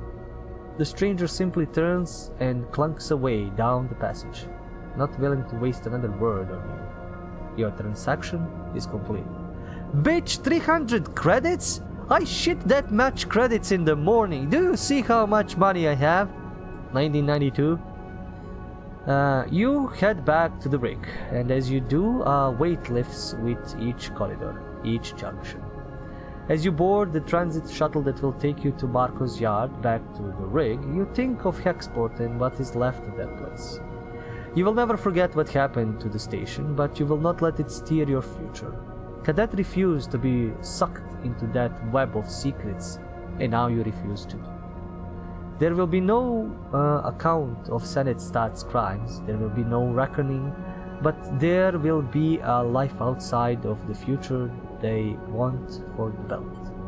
You know it. Yeah, stranger danger, refused to hand over the drive for Hexport. Major drive complete. I can buy these two, or this. I know I can. But I don't want to bug. I'm just gonna buff myself to the maximum level. I am good at everything. You cannot stop me. I can change the coloring, but I actually like the main belt one. Factory bay. I can do some work. Oh yeah, I can craft engine components. Did it just craft something for me? Maybe? I don't know. I've done with this. That's Cadet's workshop. That should have been removed completely. I think the game is bugging a bit. I'm just gonna get fuel. I'm not gonna waste more cycles because I don't know how many cycles I have to waste before more glitches start biting me in the arse. So there was one place to work, right? Oh, build this. Okay, I'll build an engine component.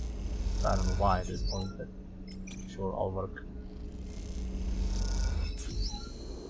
More engine components I can sell. Yard supply, got what I needed. Nothing else I can work on. Got all supplies. Well, I can do one thing.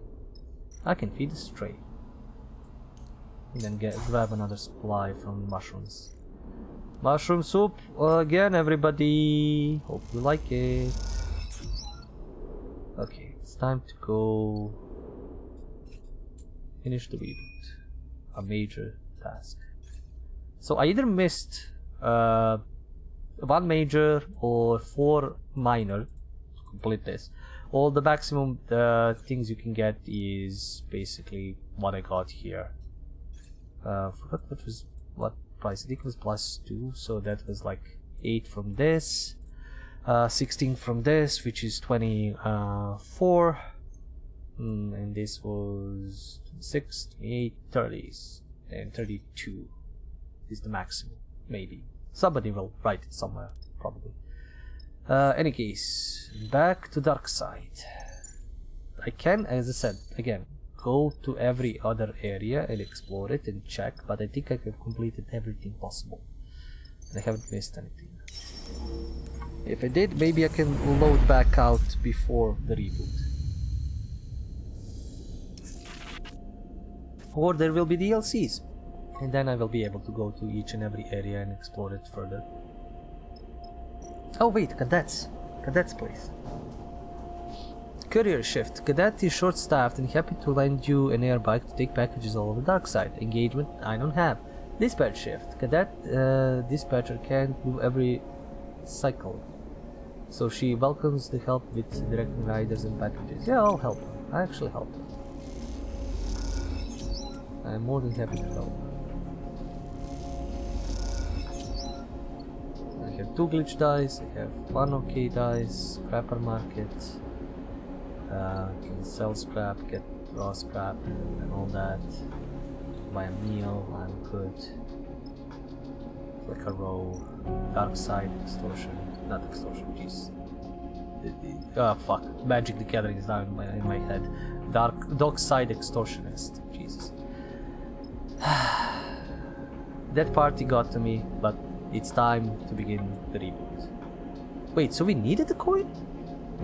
So we needed to go to Olivera and get this other glitch, so maybe I can fly around without worrying I'll get more glitched? Huh. I thought that was an optional thing. I read it somewhere that it was technically an optional thing. Huh.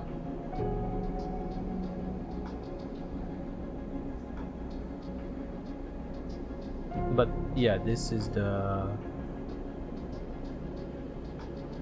this is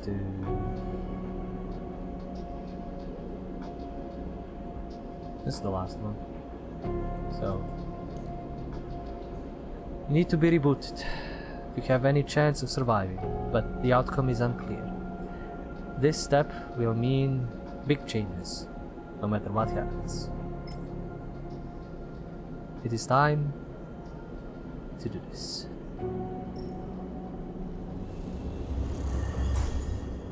Reboot ready. Seraphine's coin. You wait outside the shop where Bliss is set up. You turn Seraphine's coin over in your hands. You're ready. Oh no, we got this before we went to Olivera, I think. Yeah, we got this before we went to Olivera. Olivera is an optional thing. You turn Seraphine's coin over and over in your fingers as you stand in Flicker Row. Crowds pushing past on their way to whatever future awaits them. Your fingers glide over the worn metal as you imagine Seraphines have, Talas have, in moments of anticipation. Perhaps others, before the coin came to be Talas, have repeated the same ritual, the same nervous routine. But their fingers were human, born, not made. This intrusive thought makes you slip the coin into a pocket quickly, as if it had delivered a shock. You hear a hiss, and the door of the shop slides open, revealing Ankita. You see her eyes scan the crowds, almost defensively, before she spots you there and nods in your direction. Hey, Ankita. She looks around for a moment, then approaches you. She looks tired, but her stubborn ferocity bubbles under the surface. Bliss is waiting for you. She nods back towards the shop. Which I guess is why you are hanging around here. Nervous? Of course. She looks around at the crowd. Look, Sleeper, if you want my advice, you have to find a way to keep up with yourself. Change is constant, but sometimes you can get left behind. Ankita looks away, the signs of Flicker Row reflecting in her eyes. I just remembered. I owe you an explanation. I promised to tell you why I wanted to Tsubo out if we managed it. She shakes her head. I guess I'm not very good with promises. Why did you? Ankita is still staring at the signs. I grew up here, Sleeper. Did you know that? She doesn't wait for an answer. After I came to the belt, after Bliss and I... She pauses, not wanting to say it. When I had nothing left, this is where I came. And when I got here, my home was gone. She grimaces. Those Utsubo bastards had destroyed it. Strangled the life out of it. I was looking for something to fight for on my own terms. Darkseid became that for me. She sighs, just like Tala. That's all you're getting. Promise kept. Ankita looks over her shoulder. Look, Bliss won't be happy if they saw me out here chatting to you when you're already late for your appointment. She smiles to herself. And I don't need more reasons for Bliss to be unhappy with me. She grabs you by the shoulders and steers you towards the shop's entrance. I'll catch you after. Don't you worry.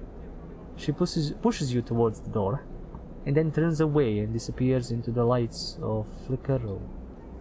You take a final moment and then reveal yourself inside, leaving the glimmering lights and the shifting crowd behind. Bliss is perched at the console. They turn as you enter. Finally!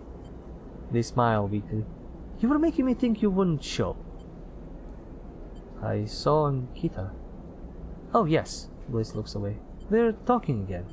She has a lot to do and she needs the backup. I don't think Ankita does very well unless she's busy, so it's for the best. Bliss shrugs. I don't think she'll ever change, but people surprise you sometimes. They smile tentatively. Anyway, Bliss sighs, this is not what you're here for. We need to focus on the reboot. I'm sure Seraphine told you, but everything is ready. Bliss gestures to two couches with straps, freshly built connectors, and a bundle of wires at one end. I hope it will be comfortable for you both. Where is Flint? I was just getting some air. Flint leans in the open doorway, watching you both. Their pale face looks even more drained of color than usual. Flint comes inside the shop and nods to you. Let's do this. They take a shaky breath. I'm ready. Flint and Bliss go silent, and the sound of the crowds outside filters gently into the room, mixing with the whine of the air cycler and the hum of the terminals. There is not much more to say. Bliss looks at you both. Okay, they pause. Let's begin. Bliss helps you and Flint into your couches. You settle there and slide your arms and legs under the straps that will keep you in place. The connector, with its thick bundle of wires, waves above your head.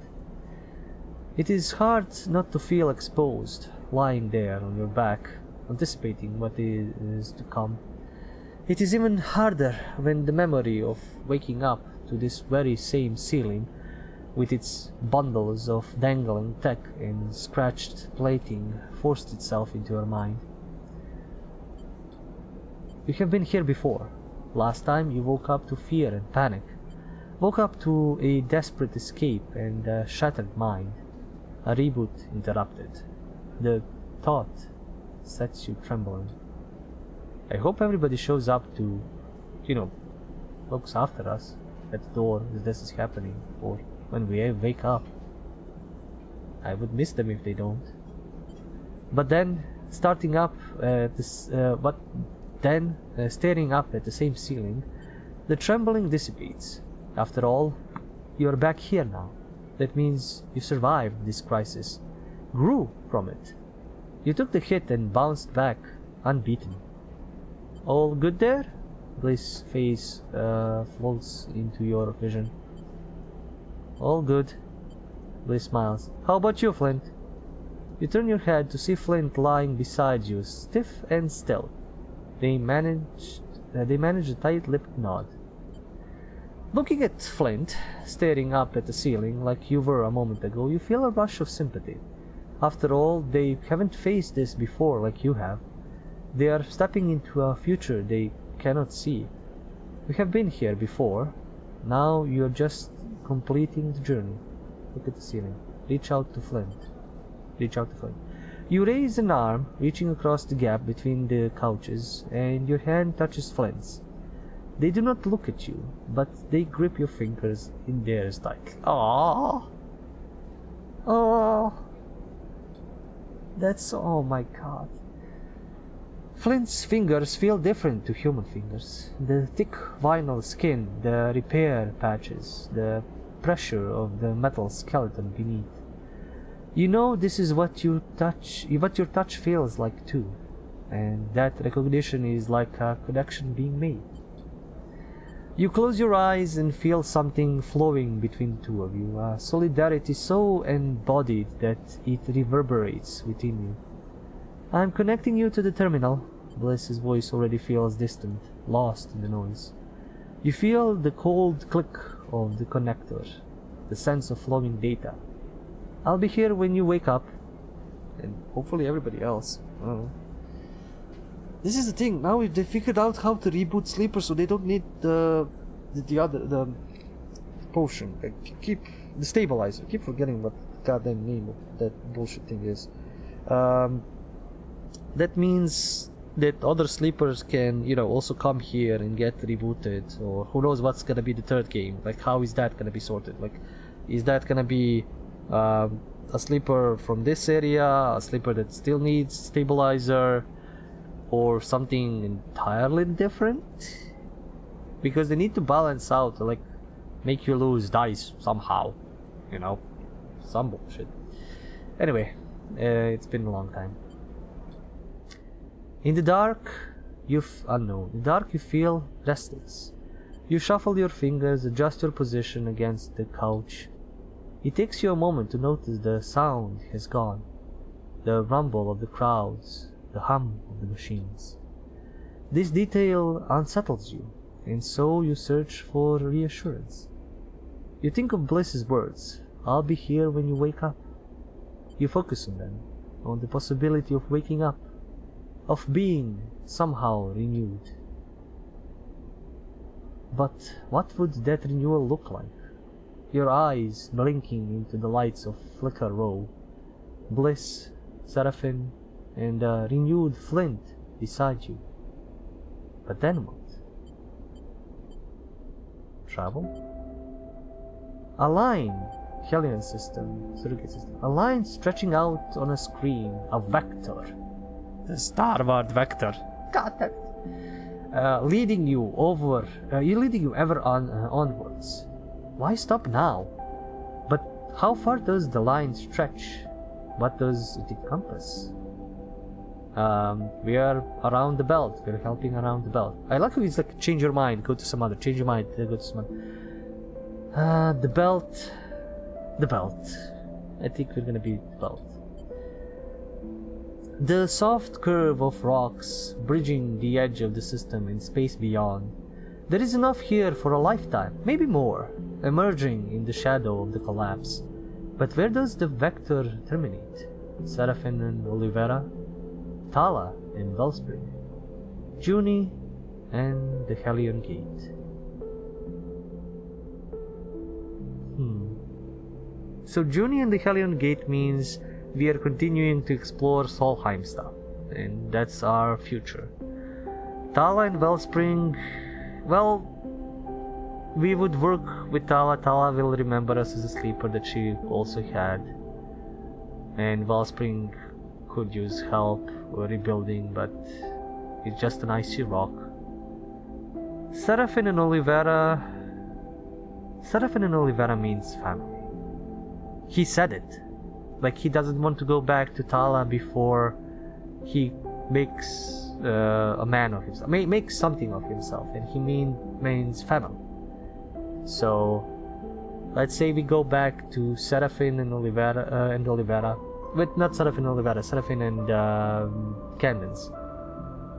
We make a family there, and I'm the sleeper that's part of the family, just like Lam and Mina. Yeah, I wonder what change your mind here does. Like, does it reboot you to the beginning and you can just check all of these, which would be fun?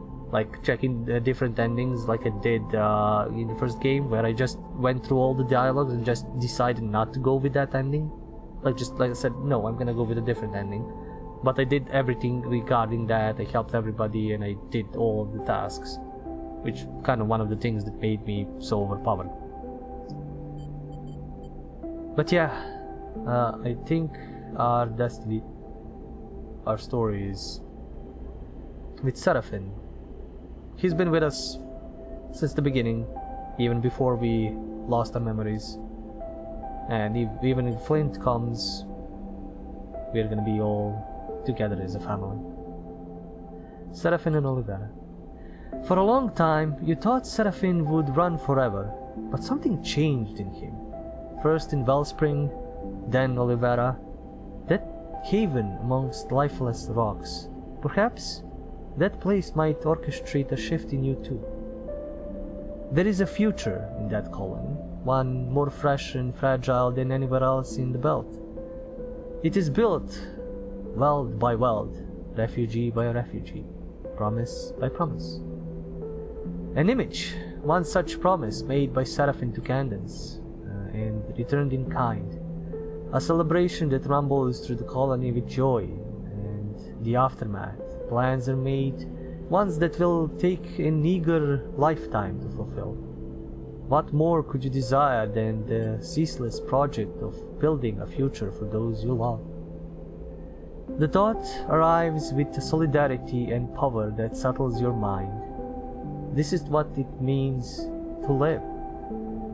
Unknown. Then you feel it. The insistent pulling of a thread. The unraveling of your very self. The reboot comes on slow, and icy seeping into your mind. Little pieces of you flake off in the flow, fading with distance. You hear a voice, Bliss's voice, so far away now. You reach for it, stretch your every sense towards its familiar warmth. I'm starting the reboot. It is a whisper into the wind, pulled away from you the moment it is spoken. See you on the other side. All of a sudden, you wish you could make it stop. The incessant entropy of time, the tumbling of rocks through space, getting further apart every cycle, disappearing into the vacuum ahead. The decay of cells, the degradation of code, the corrosion and rot and rust. You wish in this moment to freeze it all, so you might hang on to it. Preserve the warmth, the light, the softness of the heart of things. This thought grips you, tears into you like fear. You feel the ice creeping in and know that everything will be lost. If not now, then mere moments away. But then you feel it, impossibly. Seraphine's coin, worn, smoothed by worry, turning in your hand. Time has been pressed into that coin by hands, by fingers. It is a near infinite record of transient touches, each one shaping it in some small way, rubbing off parts of it. It is worn and worthless, it is bent and broken, it is beautiful in all of those things. And so you press your thumb against it, your crooked, calloused thumb, robot thumb, again and again, because you are a broken thing, and you have nothing left but that brokenness and the beauty that shines through it. And then, somewhere nearby, a button is pressed, and all at once, one thing ends, and something new begins.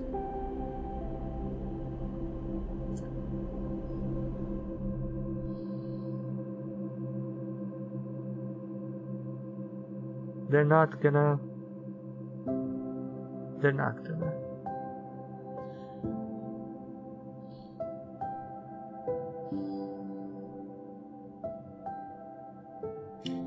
Created, designed, written by Garrett, David Martin. Fuck you!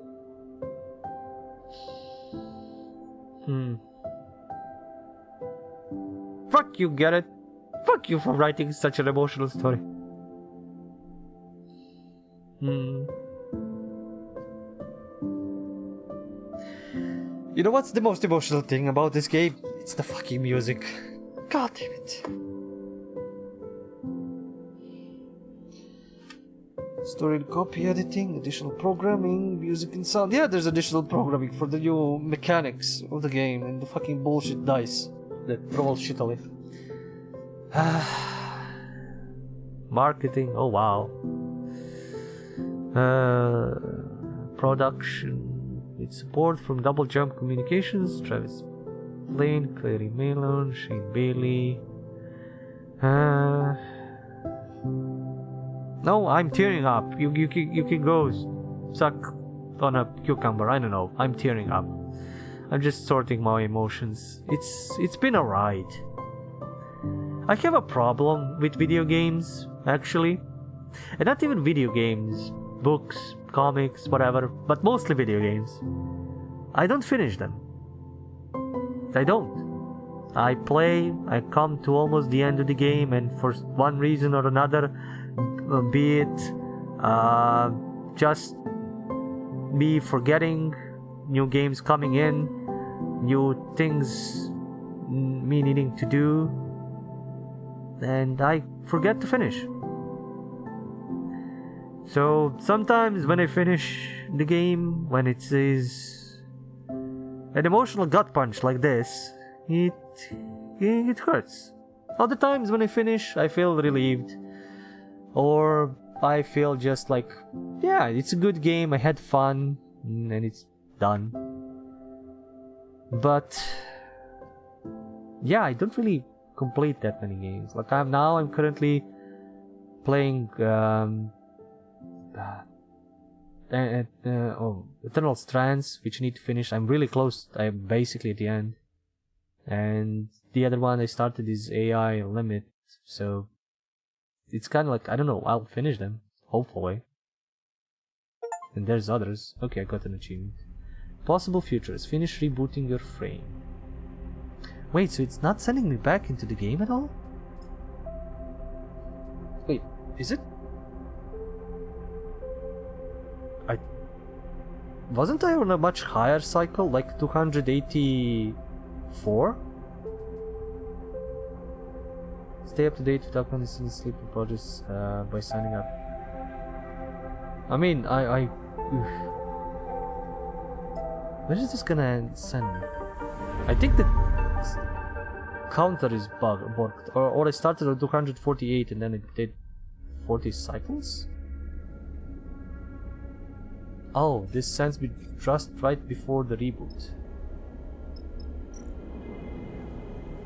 Huh. Okay, so technically I can...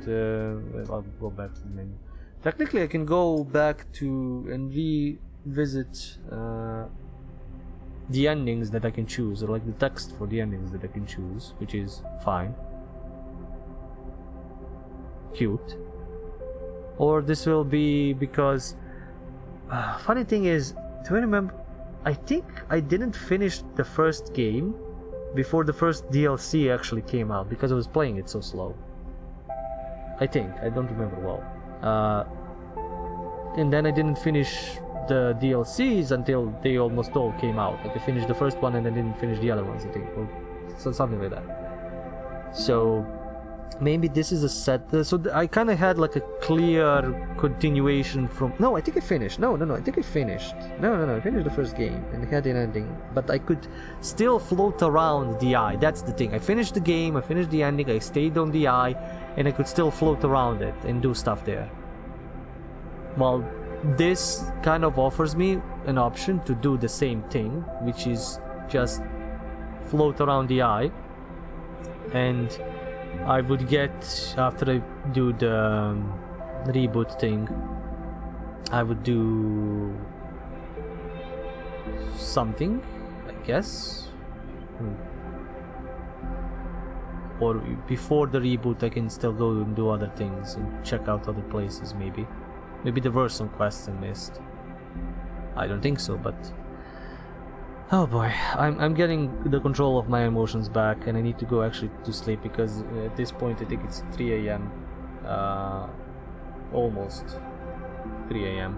and I've been playing this for a while. Again, the writing has been amazing. The characters have been interesting. I love seeing the people I met in the first game and where they ended up and what has happened to them. I've even got an idea of what has happened to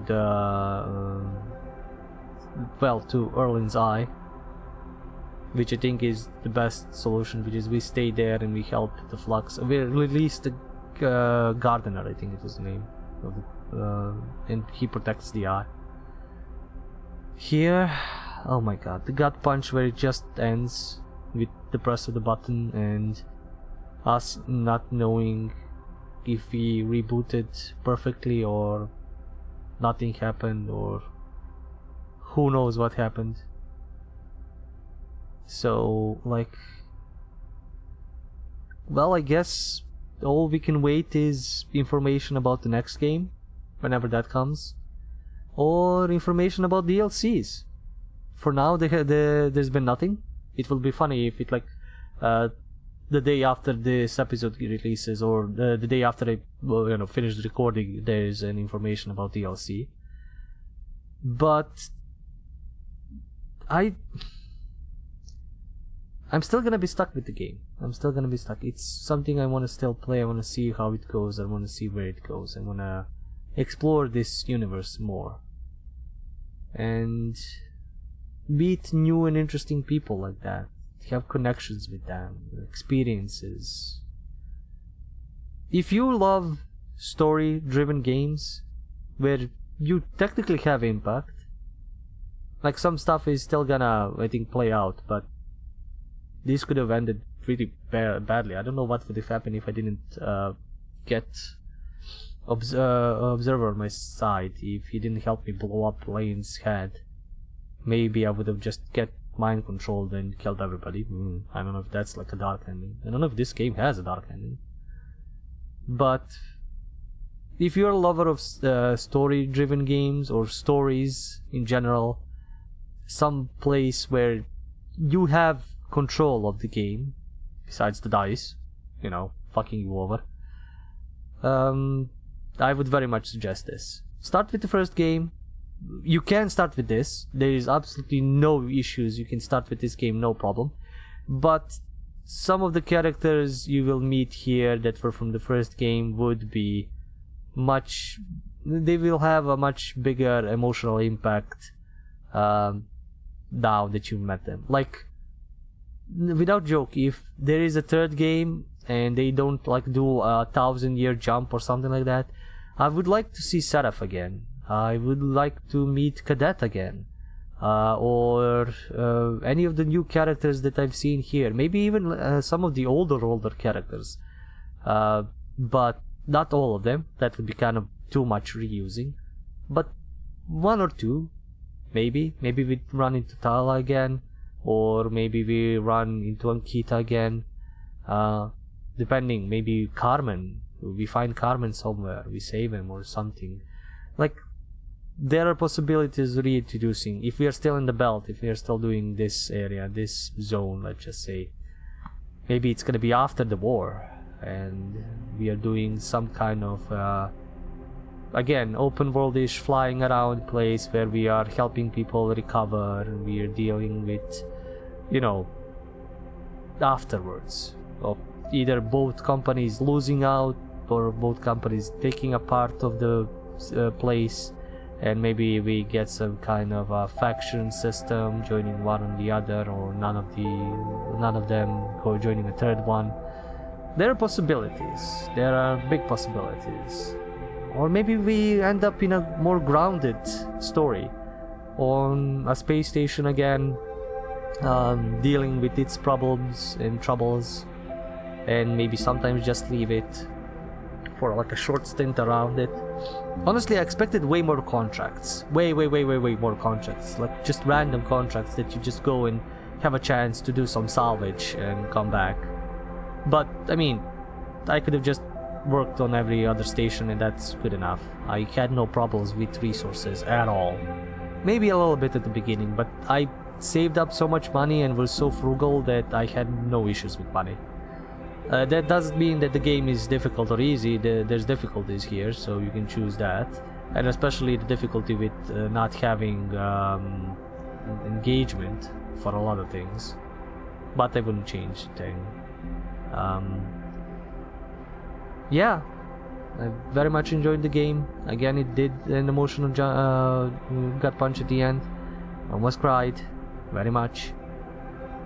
And now I just sit here and wait for Citizen Sleeper 3 or the first DLCs.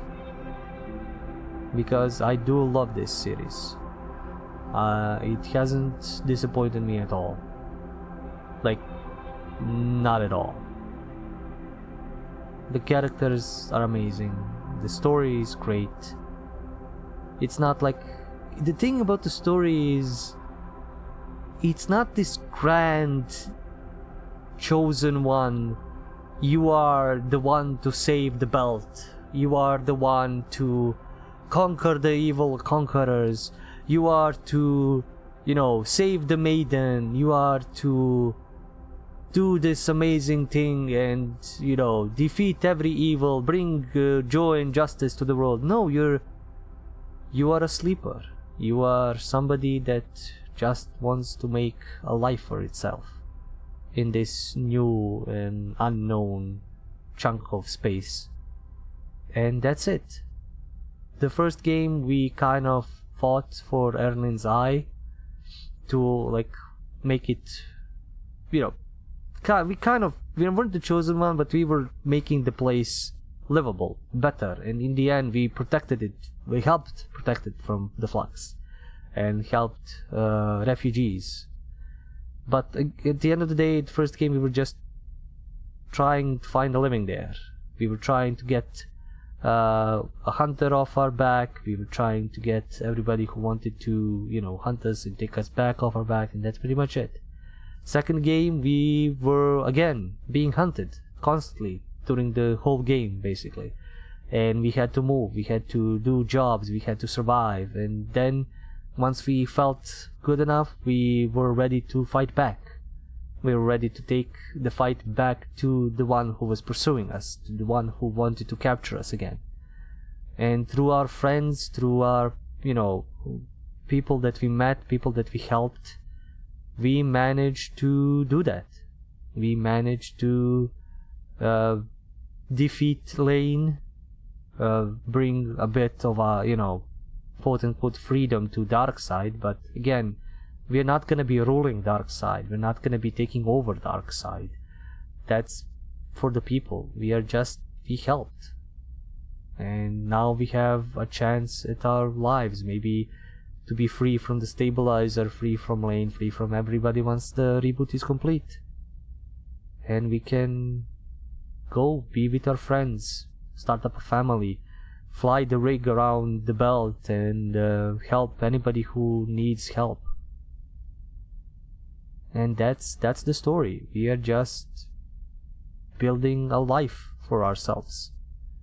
Not saving the world, not saving the galaxy, not finding the alien MacGuffin that's gonna bring prosperity to everybody, not defeating the ancient space dragons, not whatever else you can come about. It's just a story about life and finding your place in it, just like the first game was.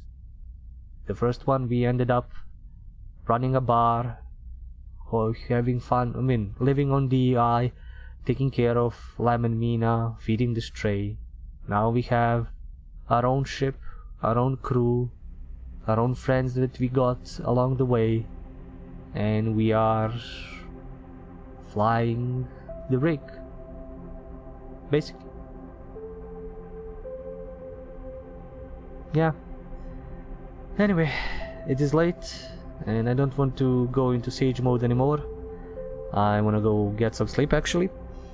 Maybe, before I wake up tomorrow morning for another demo that I need to do. Ugh, that's gonna be... I'm gonna oversleep! Probably! Again! Fuck! Anyway, thank you guys for watching. Thank you for sticking around for this series. I love you for everybody who has watched and stuck around this to see me cry and yell and experience this game fully and honestly. There is Patreon for support. You can check out this madness live whenever I do stream it on Twitch/bypenandpaper, or you can check me out on YouTube at bypenandpaper for demos, let's plays, first hours, whatever else I post there. I will be back next time in Citizen Sleeper whenever they post DLCs, if they do post DLCs for the second game, or whenever they put up a third game. I'm once again thankful for the developers for giving me the code, for allowing me to play this. It is an amazing game, amazing work, guys. I don't know, I have no complaints. Even the new system is way more interesting than the original one, and with more variety and things. I don't know if we're gonna upgrade this at any point, but keep on trucking, keep on making the stories, keep on writing. I don't care if I need to wait a year, 2 years, 3 years. Whenever the next game comes out, I will be there, I will be playing it, because this is an amazing series, and if you love stories, grab this. Full recommendation. And write your own story. You have seen mine, but you can always write your own, and there is options for that. In any case, once again, thank you guys for watching, and do remember, it's the stories that we play. See ya.